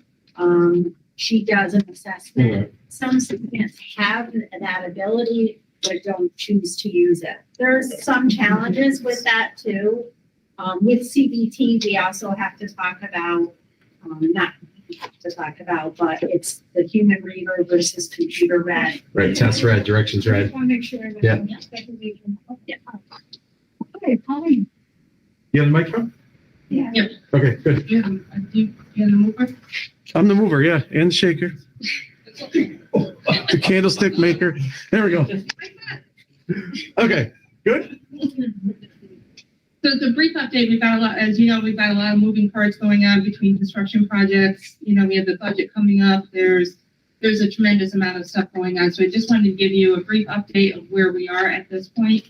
Right now, we're in the midst of doing some construction and planning and the project updates. I'm going to update you a little bit on those. We have the budget coming up along, and then some exciting news with some new programs that we have for long-range financial planning. I want to show you some snapshots, audit updates, and then some, what I'd like to do for the board is a fund balance one-on-one session. So as we go into construction planning, we did meet with architects again today. There's a lot of moving pieces, as we said. 19.5 million is the overall project. Phase 1 is the one that you just recently approved. We received approval from CURSA for 2.5. Okay, so we received funding for 2.5 in the CURSA. And now we have 7 million that we're waiting on from ARP. ARP was submitted. It did get unsubmitted because there's a number of areas that we have to look at. But the one thing which I was very excited about in the midst of everything, they just asked if we were doing a construction project. They did not target or take out or question the 7 million we put in there at this point. So that is, to me, is a positive sign. There are additional construction assurances that we have to put in that weren't in there before. But to me, I think that's a positive. So our biggest idea is really facilitating and moving along the HVAC units because those are long lead items. So we're looking at getting them off of a state purchasing venue, which would expedite it. So if we can clean those and purchase those up front before anything else works, so at least we'll get those in. So there's many moving pieces on that. So we just want to give everybody a heads up. So the phase 2, we will have to go out to public referendum. So we will be starting in January, February, having those public sessions. So people, so taxpayers obviously are aware of what the next project's going to be, which will fall into the phase 3 part, which is the end part, as we know, is McNulty, because McNulty has the largest amount of work that's going to be done.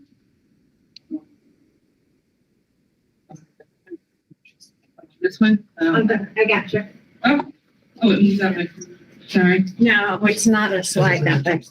Oh, it's not. Oh, okay. Oh, right. I gotcha. All right.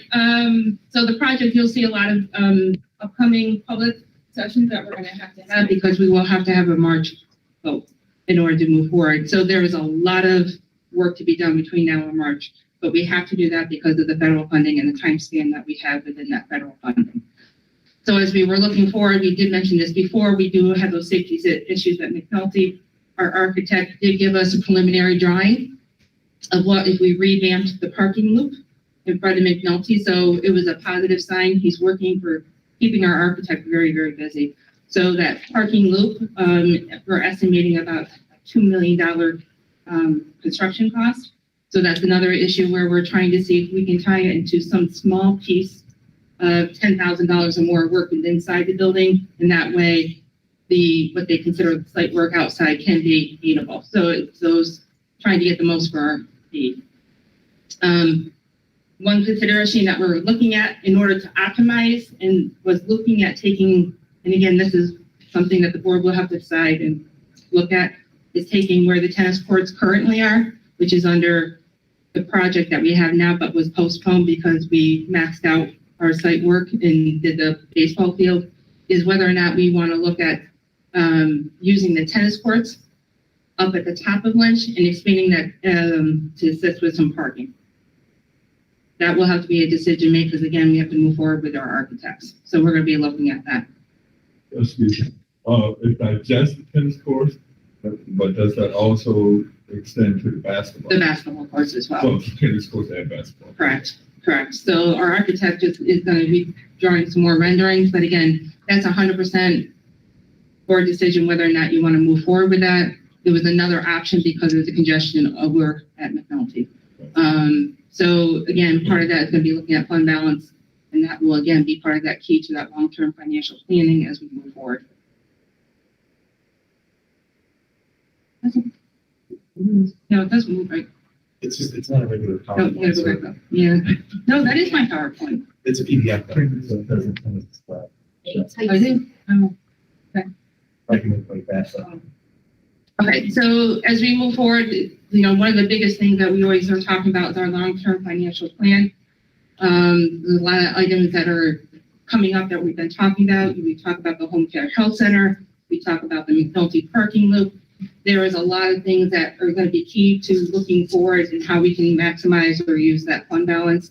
And again, it's understanding the impact of what building is allowable, all of the moving pieces. So as we move forward, we're going to have our budget coming up, and we already started the principals and administrators gathering their wish list. And then we'll be looking at that. And again, it's those priorities of what's long-term versus short-term, because again, as we move forward, we're going to have to look at the sustainability of that. Yeah, okay. Some of the items that we're looking at is the considerations as we move forward. We are going into negotiations, obviously, with the teachers union. So there's those salaries that we have to look at and how we project those out for 5 years. The other issues is the positions that we've added through federal funding. Again, looking at 3 years out, are we going to keep some of those positions? What are we going to do? Because at the minimum, we've added 10 positions this year. So again, I know there's more positions that we need, but again, it's looking at that long range to see how that impacts going out.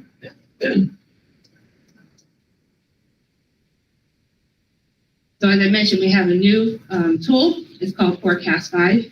It's a long-range financial plan tool. It will take, I'm providing a history of everything that we've done for the last 4 or 5 years, providing it, and they're going to input it into this new tool, and we're going to look at it, and it will produce a lot of wonderful information. I'll give you a couple of little snapshots of what some of that programs will look at. Because again, they have another option where they can look at, they worked with schools where that fiscal, when they always refer to it as a fiscal cliff, once that federal funding falls off, what that looks like. So they've already built that into and put some of those assumptions in there, which will be great for us. That's just a couple of examples of the visuals and the graphs that are going to be produced with the Forecast 5. It shows you that we can do a fund balance analysis of what we've been trending over the year, what our expenses are. It'll be a true snapshot for everybody to look at. It's something that long overdue, obviously. And that again is just another graph of revenue and expenditure analysis, which everybody will see once we present that. And I'm hoping we'll have that done by June. I was hoping to have it done earlier, but I lost a staff member, so we'll go from there. Updates right now, we're OSC still on site. They're reviewing every single area that you can think of. Right now, their possible focus is they've narrowed it down to either payroll and attendance or capital construction. As they move forward on capital construction, they want to know how we bid out, all those different steps. The unfortunate thing is they're not very familiar with capital construction, so that's going to be a process of learning and training if they pick that area. I'm hoping they don't.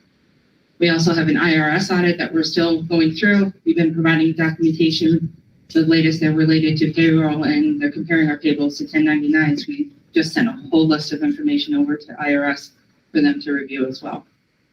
And lastly, what I'd like to do in January, February, if time permits, is really do a fund balance one-on-one session. I think there's a lot of confusion on what fund balance is, how it's achieved, how a fund balance is classified, and then how that use of fund balance, which is key to our 5-year long-range game plan. And that's it for tonight. Thank you. Questions? Thank you. Thank you, Tom. Thank you. Thanks, Chris. Thanks, Vanna. Okay. Oh, you're welcome. Wow. Just okay. That's a lot of information, Colin. A lot of information. Thank you. I don't know how you keep it straight. Okay. Visitation committee. Anybody visiting?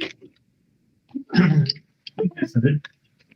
I met with the middle school, the principal, and it was rather interesting.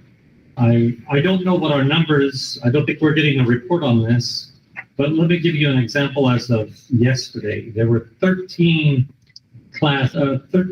teachers that did not have their classes covered Or substitute, by a substitute teacher.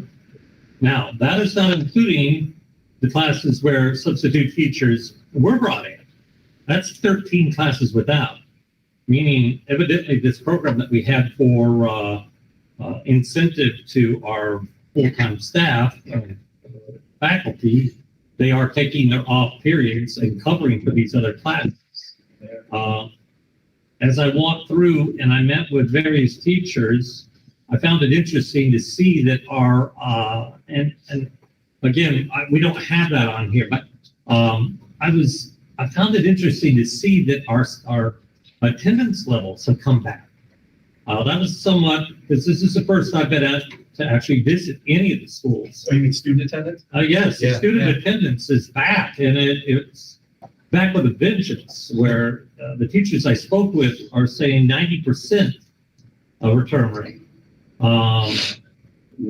You know, it was kind of shocking, I think, to go over the fact that the principal today appeared happy because he only had 6 courses that or 6 teachers that he was having to not get substitute teachers for. Yeah. Whereas yesterday with the 13, I think it broadens our picture.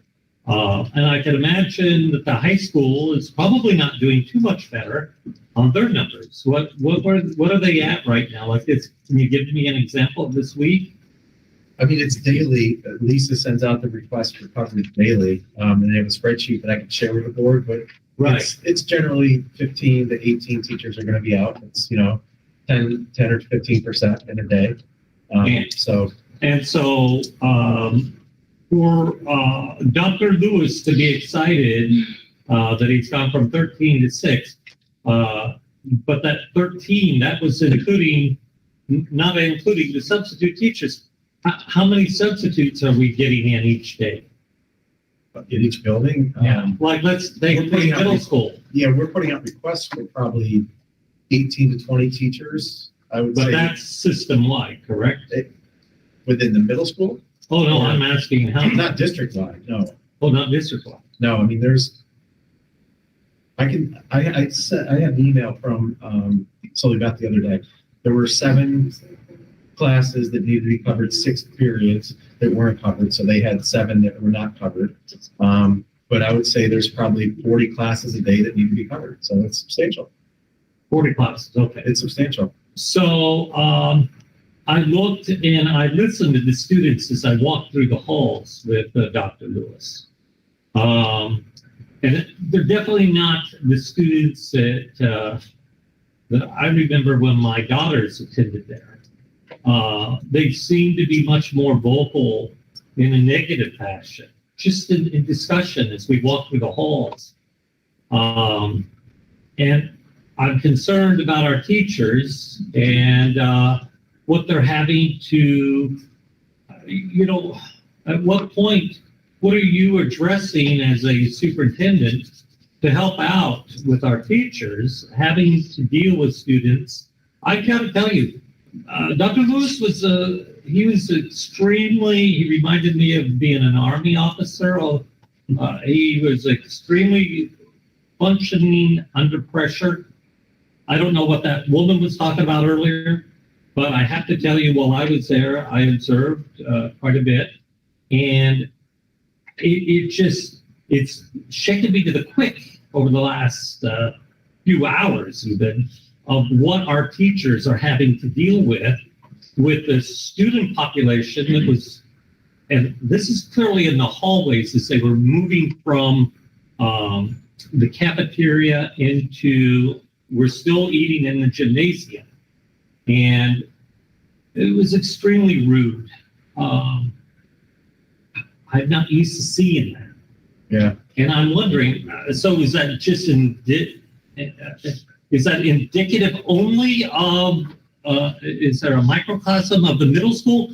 Or is the high school so much better up here and it's going so much more wonderful? We're dealing with it it's across the country. It's when students came back and Reverend, I think you're about to speak, so I can answer after. So go ahead. Well, no, I was going to say a few years ago, in one of my visits at Techler, right, and one of the reasons I went there was I heard that the cafeteria was outrageously bad with kids screaming out. So I had my uniform on, had the collar, because I know some of these kids are Catholic, and I thought, go see the collar, and so, it'll be, dude, collar or not, it was still a madhouse.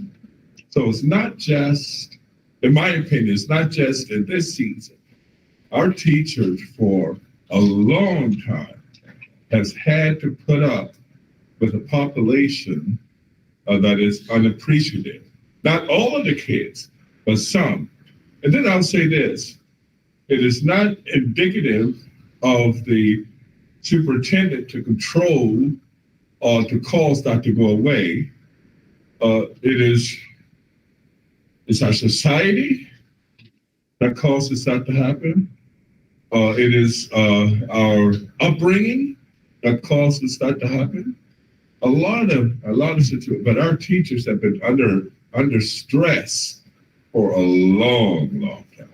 Under attack in some cases. Yeah. Yes. Well, thank you, Reverend. And to answer your question first, we talked about, I sent out to the board the idea of deans of students to help with some discipline. We've had requests for more hall monitors to be out. Long-term, we're doing this program for Grow Your Own with Schenectady.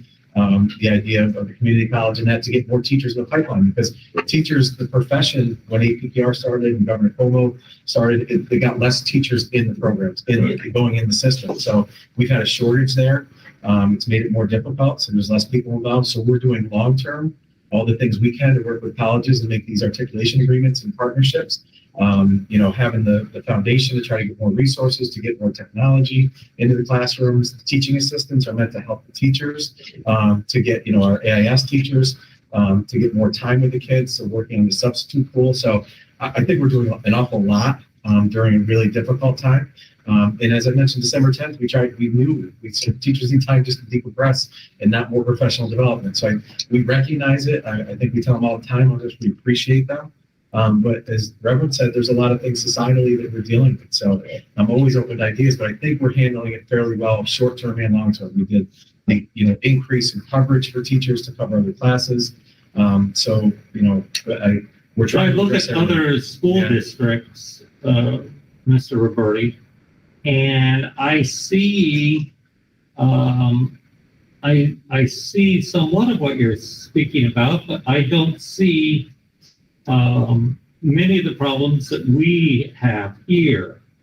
And I'm looking at these districts, and as a matter of fact, I see several teachers that have resigned over the past year that have gone away to these school districts because they don't have the issues that we're seeing. And I'm not talking about districts like North Colony or anything, but I'm talking about other districts that even in Albany School District, they have a population there that you would think that they would have issues, but even there, some of their schools are the teachers are not having to put up with what our teachers are having to put up with. Well, we don't know that. I think that they're teaching. My thing is it begins at our faculty level and then it goes at our staff level.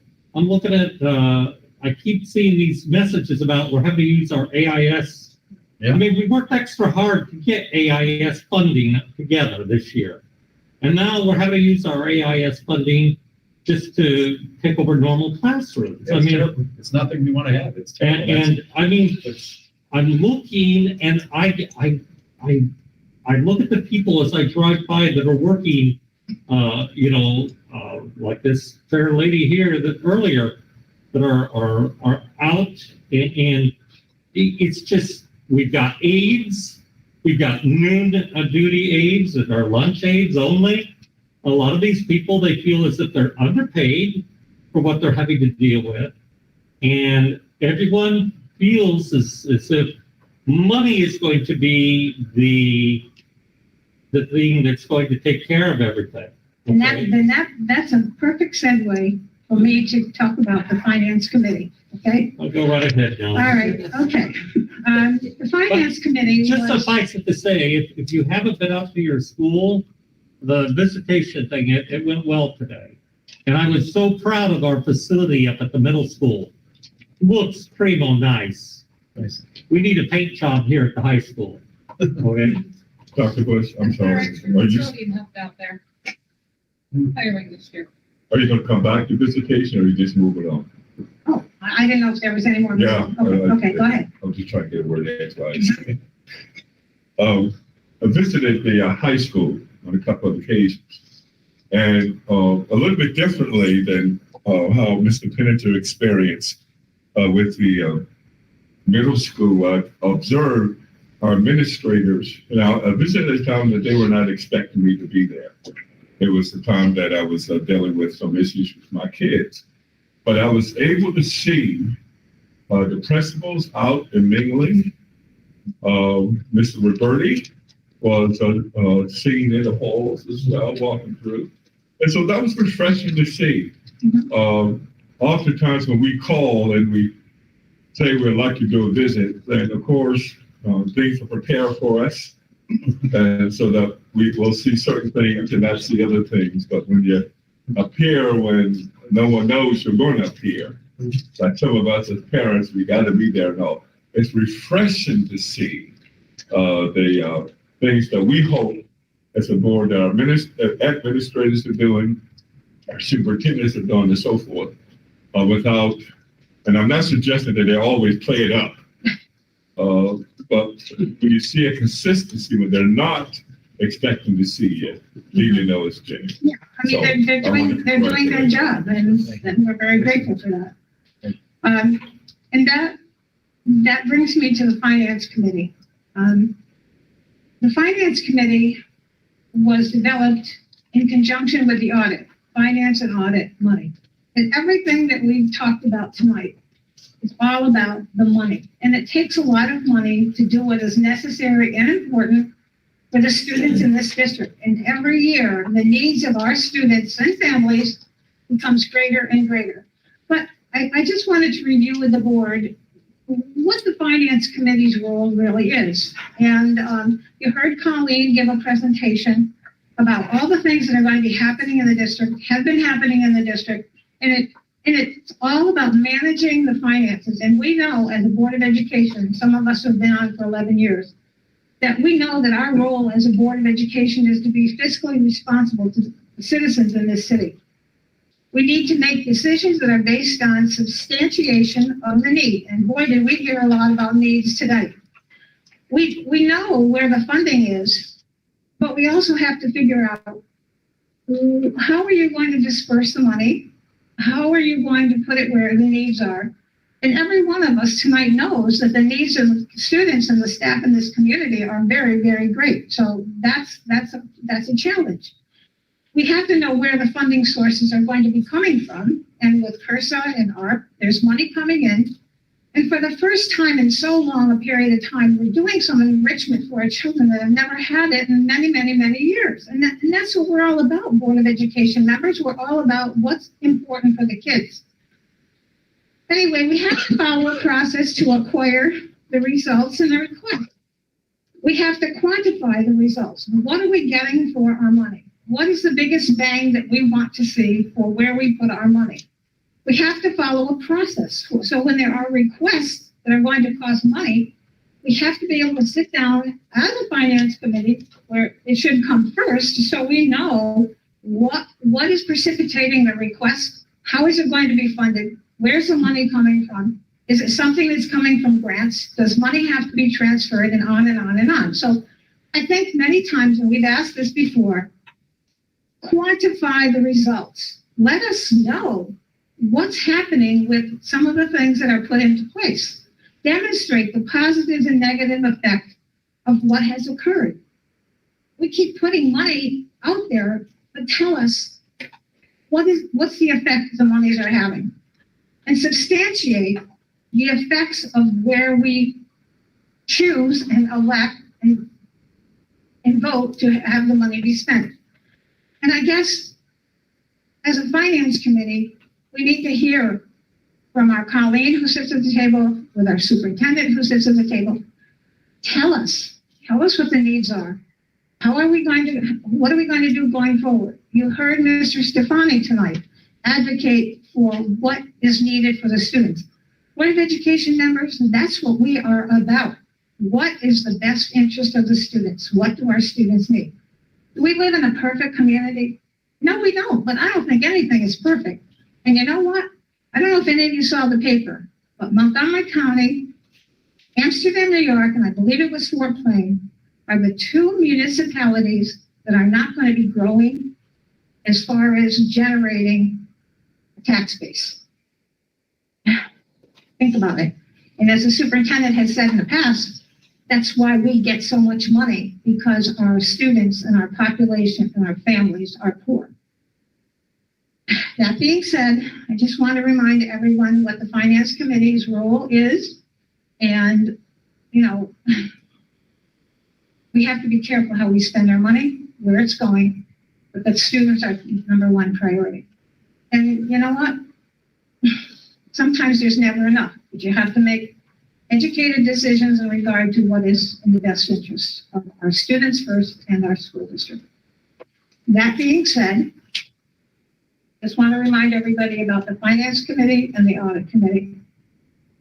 Okay, now we're going to get into the resolutions. And there are 5 of us here tonight. Anybody? I'll start with Ken. Any questions about any of the resolutions? I would like to pull after executive session the following resolutions. 359,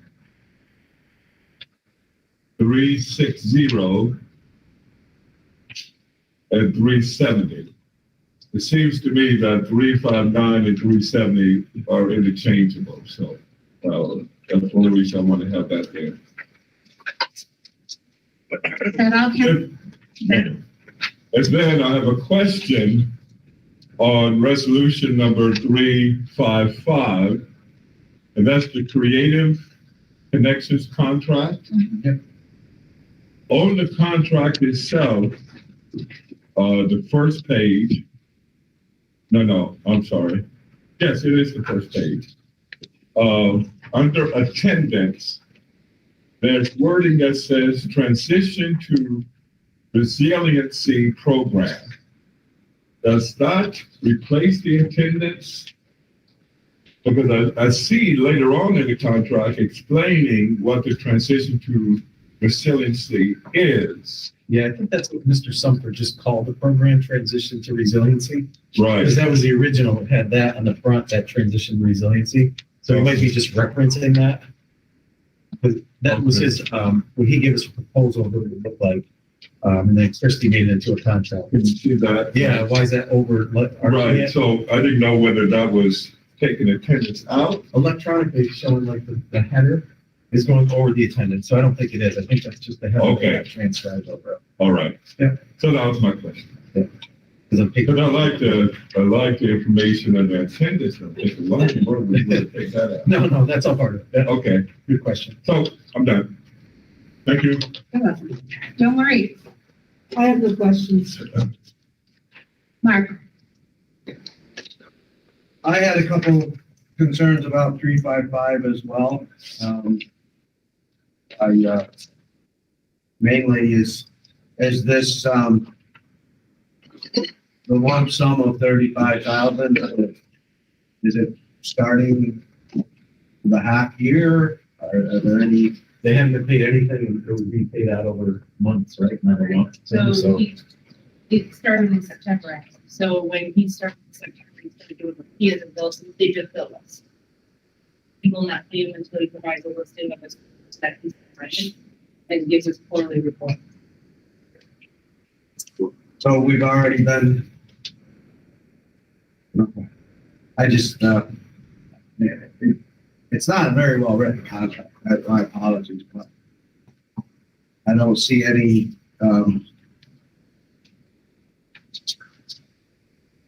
milestones, any reviews. If there's only 3 people enrolled, is it still the same payment? Yeah, you would ask me that too, and we didn't have an answer of what it was based on, right? So. And I that's, mean, don't get me wrong, I wish we had 1,000 John Sumters in Amsterdam because he's wonderful, but it's just a contract I had some and that, I questions about. I can piggyback on that because what I'm going to say is not anything new. But sometimes with these programs, and we all appreciate Mr. Sumter, but give us the data. Show us the student success. Let us know how many students you're servicing and what's the success rate. Are you working with other agencies to benefit these students? We all know that our kids need lots of help. And the contract, according to the contract, for $35,000, and most of it is for salaries. But how do you run the Creative Connection without other sources of income to sustain and support the program and the building down where it is? Do they work with Montgomery County Health? Do they work with Central Civica? I mean, tell us what's going on with the contracts. We want to know how they're taking care of our students. And we never get that information. It's like boilerplate. Here, okay, board. Here it is. Read it. Pass the resolution. Well, that just started last year, though, where John did this program kind of as a pilot the last few months of the year. So that it's new in what he was doing with the interactions with the students. And Tyrone, Mr. O'Leary can definitely quantify the kids he worked with because he attributed like 12 or 14 kids graduating because of the work that Mr. Sumter did with them. Exactly. So I can certainly get a report for that for you, but I know in my conversations with him that he absolutely did. But I can get it in a report. Yeah, but we don't know that. Yeah. We are. I think we were told I at the end of mentioned that last before, year yeah. that Mr. O'Leary attributed a certain percentage of the graduating class to the work that John did at Creative Connections with the students. But I John forgot Marie, how what many is, there were, but we can get I numbers. that I do remember Yeah. hearing, but. what is quantifiable by that? I mean, we need quantification if you're going to be attributing. Like Mark is saying, you can't have a nebulous contract and have a quantifiable amount that Colleen's going to have to pay off of if we have no metrics involved. Well, I'm sure that he would be willing to, if we asked him. Oh, to I list have all no of the doubt. Things that he. Well, I thought he was coming does tonight with because the usually he students. will come and present to the board. Yeah. No, don't get me wrong. If it were 3,500 per student and we tracked them going through and then paid it, I would be fine with that. But the way this is, I mean, he could have It says up to 10, or he could have one and still get paid the 35,000 as written. I was going to mention, Dr. Bush, that a number of years ago, John Sumter and P.J. Sesky both talked about the program. And then shortly after Peter joined their board, they came back also and talked. So they were open to coming and talking. Yeah. And we've heard reports on what they're doing with the money and how many students were there.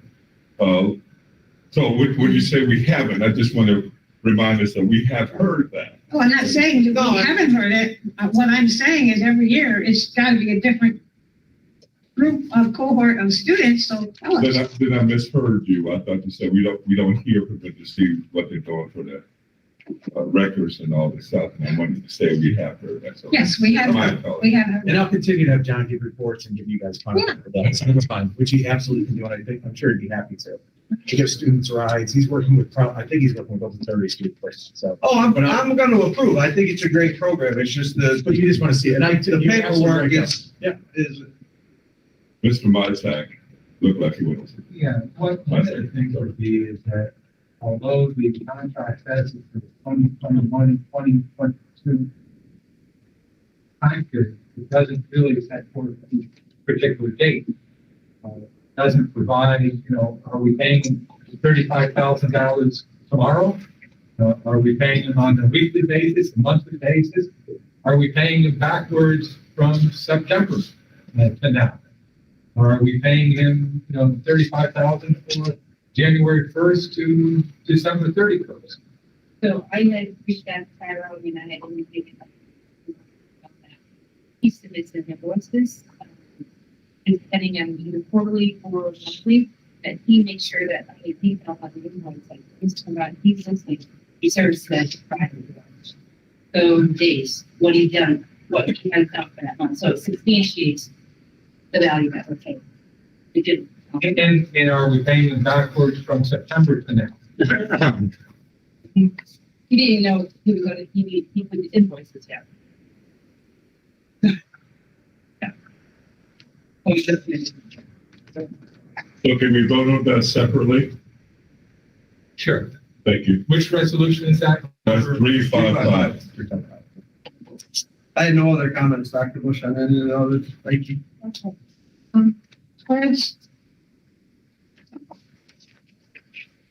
Go ahead. Okay, first off, what in the Hades is going on in your office, Colleen? You mean so? Well, I can't blame the kids. Microphone, Kelly. Yeah.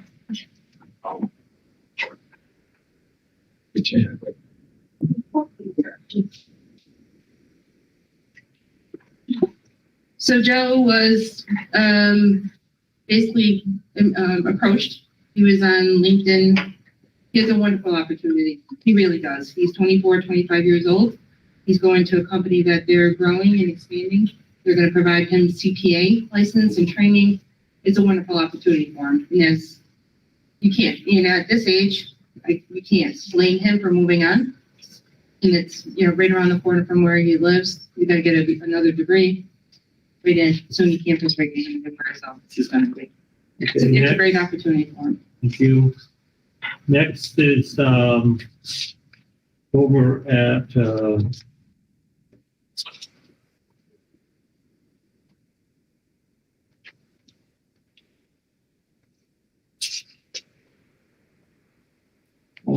why were we not afforded the opportunity to know? Again, I've asked for this prior. On number 377, I don't mind all these people I've never heard of in my life before. Julian Heigl, just wonderful people, I'm sure. However, I think we've requested in the past that we have, since we don't have the APA contract in front of us, that we would have the amount that we're paying for our Science Honor Society advisor, Andrea Erickson. Wow, what a tough job. Some people would find that, and yet she probably finds it exciting. So are we giving her $50, under the APA contract, or, you know, I know these are, aren't these HRSA grant, programs? Am I wrong on that? Yep, they're all being paid in accordance with the ATA contract. Okay, so I understand that, but, did you happen to bring the APA contract for me to read tonight to see how much I'm gonna be paying? Where I will be, on my vote, authorizing Andrea Erickson to be the Science Honor Society, advisor. Do you have to have that? Okay, I move on. Next is, Can I say something about that? I'm sorry. yeah, go right ahead. That's one of the reasons I've said oftentimes and encourage us as board members oftentimes to, when you have questions like that, send an email. I think it's frankly unfair to expect that the staff will have something right there or be able to recount off the top of their head information that you would want to consider or we would want to consider as we do a vote. So a pre-warning will be helpful. Yes, Reverend McCurd. Yes. I think you're underscoring what I'm trying to say. I'm trying to say we should come in prepared, and these items should already have been addressed to us when we received the package on Friday on how much it would be costing for each one of these advisors. I understood that. Okay. I'm not underscoring that. That's all I needed. Next item I have. Mr. Penninger, Yeah. I've been kind with you. I don't speak over you. That's Please quite all let me right. finish. Go ahead, Reverend. Thank you. I was just reminding us in the future, again, when you have questions like this and you're looking, send an email. I've even asked us to, if you want to, include the rest of us, because we may have the same question. And the staff have never once, when I've sent an email, have never once said, I don't have time for that. But appreciated the heads up. That's all I'm saying. I appreciate the relationship that you have with the administrators. It's a wonderful thing that you have going. It's not a relationship. Mr. Yes, it must be, because you bring that up. However, I've asked in the past that would we have items where dollar figures are with the advisors, that they be posted along with that. I should have emailed you. I apologize, but I did not bring it up on Friday afternoon. Next item I have is with reference to 379. Okay, so I kind of see what's going on here because it's been in condition with number 380, which will probably fall in line with the appointment of our ADA and 504 officer. However, I'm concerned. Why are we removing now in January? These are items that we take up normally in July on these appointments, and now all of a sudden we're receiving. I think there's a simple explanation for that, Eric. Yeah. Is that because Eric is not an administrator? Right, so my piece, I do not need to hold 504 nor the ADA, that falls under Kristen. So Right. in July, we appointed it that way, we misappointed it, we've now realized so much stuff has changed. So talk to me about the Title IX then. So Title IX is sexual harassment, so that would fall under personnel. So that is why that is the only piece. And had we not had previously, well, I guess it's retired, so it won't matter anyways. All right, so that is also with reference to 382, is that correct? So the DASA coordinator, I'm not a certified administrator, and that is what is required. We already had Sandra and I were appointed both as district coordinators.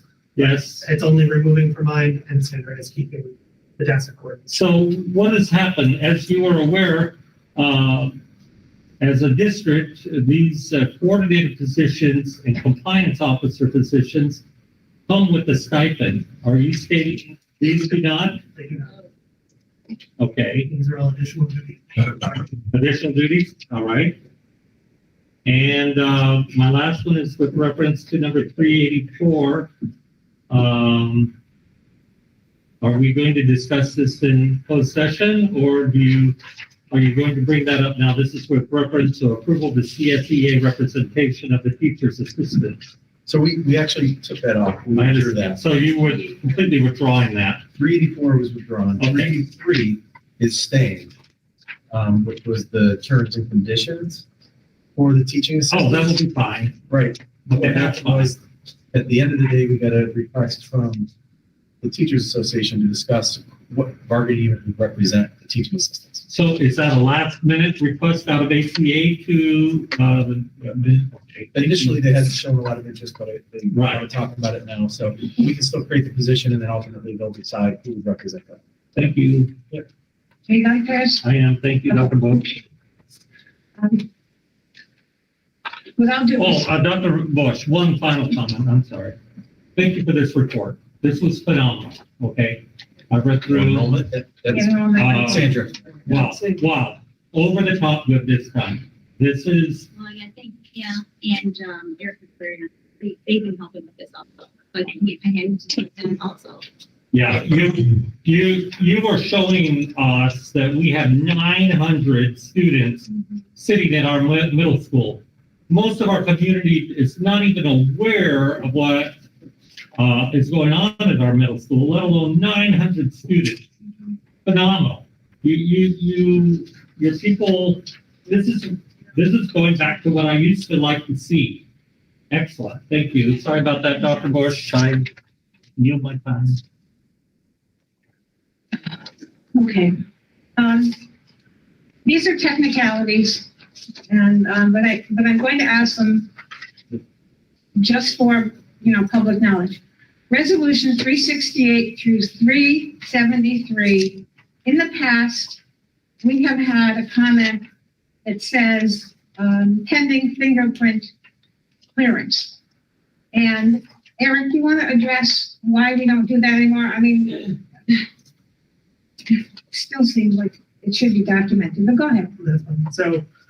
So since I have come on in June, I only put them on to the board after they have officially been cleared. So therefore, there would be no rescinding of that appointment afterwards, should they not clear the board members. Okay. Okay. All right. Wait, explain that again to me, please. They're pre-cleared. They've already been cleared before he sends them forward to the board. Okay, thank you. All right.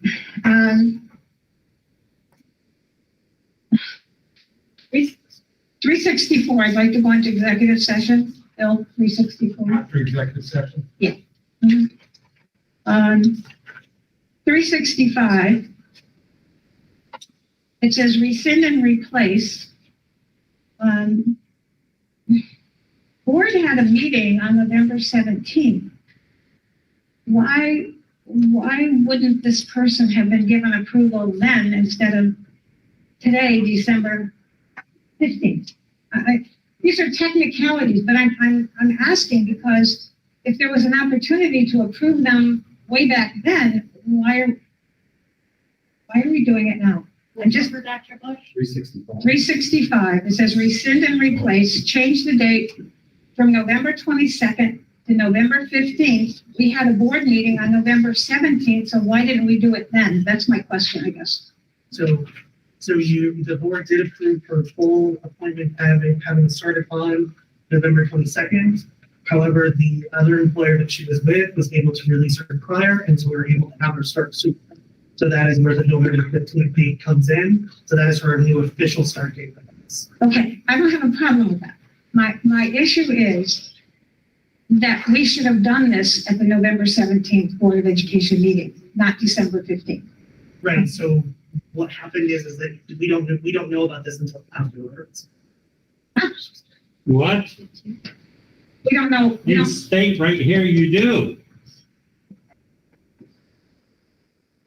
Okay. She was supposed to start. 374. But he's Okay. stating for Let's, the. I'm going to move on. I'm going to move on. I'm And sorry. This reads as if we approved this at the last month's meeting. And it is rescinding and replacing. right. Correct. And our meeting was on the 17th, and the action taken, Reverend McBird, is November 15th. Right, yeah, and he already explained why, because he could start earlier. Exactly. But the We question, had, the 15th was the new start date, correct? And we had our meeting on the 17th, 2 days following that. Dr. Bush has brought up a good point. That's okay, let's move on. I'm just bringing it to the attention. I'm bringing it to everybody's attention just so that they are aware going forward. 374. you know what, I'm not gonna just take that, I'm sorry. I'm tired of this kind of behavior. What I was just simply saying, Dr. Bush, was when you said, why didn't we see this in the November meeting, we have seen it. We approved start date November 22nd. I understand that. But we could have approved November 15th on the 17th. Not when we did not know that was the case. It changed. The change is available sooner, right? it just changed really And I think quickly. it changed. just didn't get. Must have. And that's what they were saying. Why are you making it the 15th now then? That's a, She started on the 15th. She started. I understand that. And our meeting was on the 17th, 2 days She wasn't following. available then, and we approved it for the 22nd. Did she not begin on the 15th? She did. And on the 17th, we approved, we could have approved it, but we didn't. Let's You're move right, on. I think it's just an oversight. Yeah. Let's just move on. Okay. But those are the oversights Dr. Bush is trying to bring up, you I'm bringing understand? them to the attention, okay? Making everybody sensitive to the board is the one that makes the approvals. All right, 374. Do we need a specific date for this? It just says the school year. It says 21-22, but there's no specific date. Should it have been when the beginning of the school started to the end of June? Should it? I don't know. I'm asking that question. And again, it's here, but there's no specific date. It just says the school year. Move on to 375. Again, here's another situation where this gentleman is asking for a leave of absence from November 8th through December 31st. We should have done this on November 17th. Today is December 15th, when his leave will almost be over with the Christmas vacation. Just bringing it up to everybody's attention. 385, Colleen, this is a technical question. And I forgot to ask you yesterday about it. 385 is the approval of probationary appointment, which is fine. But it says pending 611 and 619 ARP funding. Have we not been approved for that yet? No, so similar to like our ARP funding, we'll advance funding. Because right now, we've been funding multiple positions without our approval, so we would do the same thing as 611.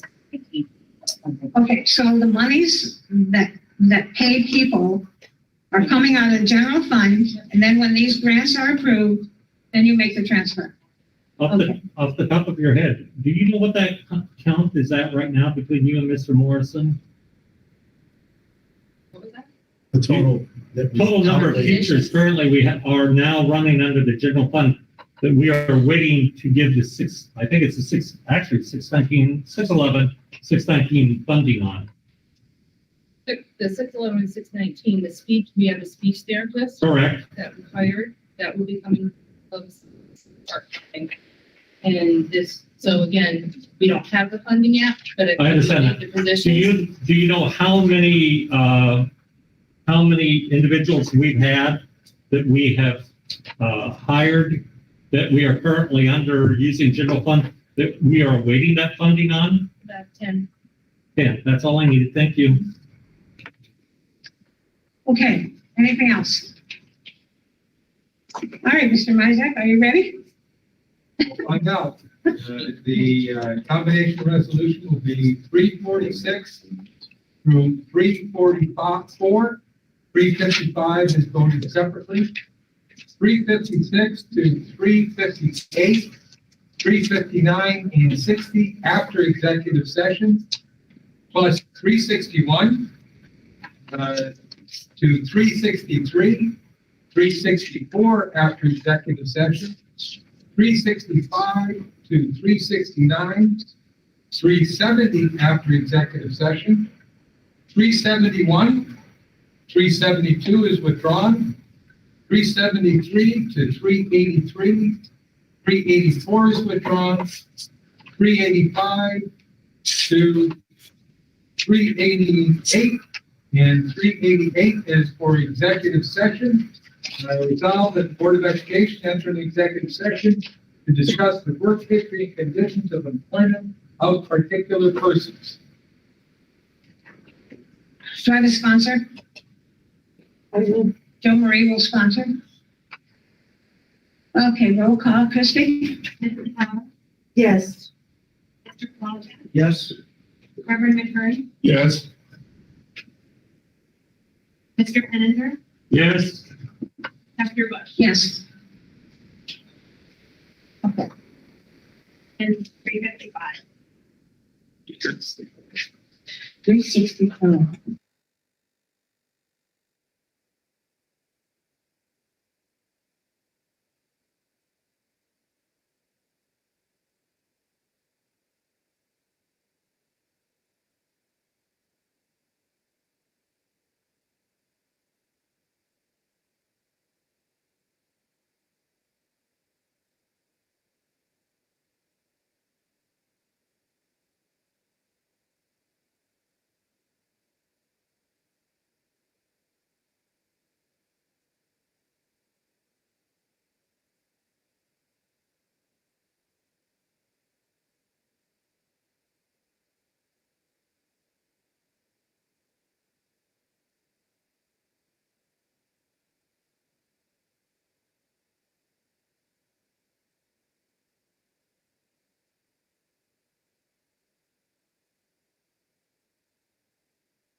Okay, we're in. Okay, resolutions, Bill, I have 364. We have 359, 360, 364, and 37. Okay. Do I have a sponsor for these three resolutions? Four.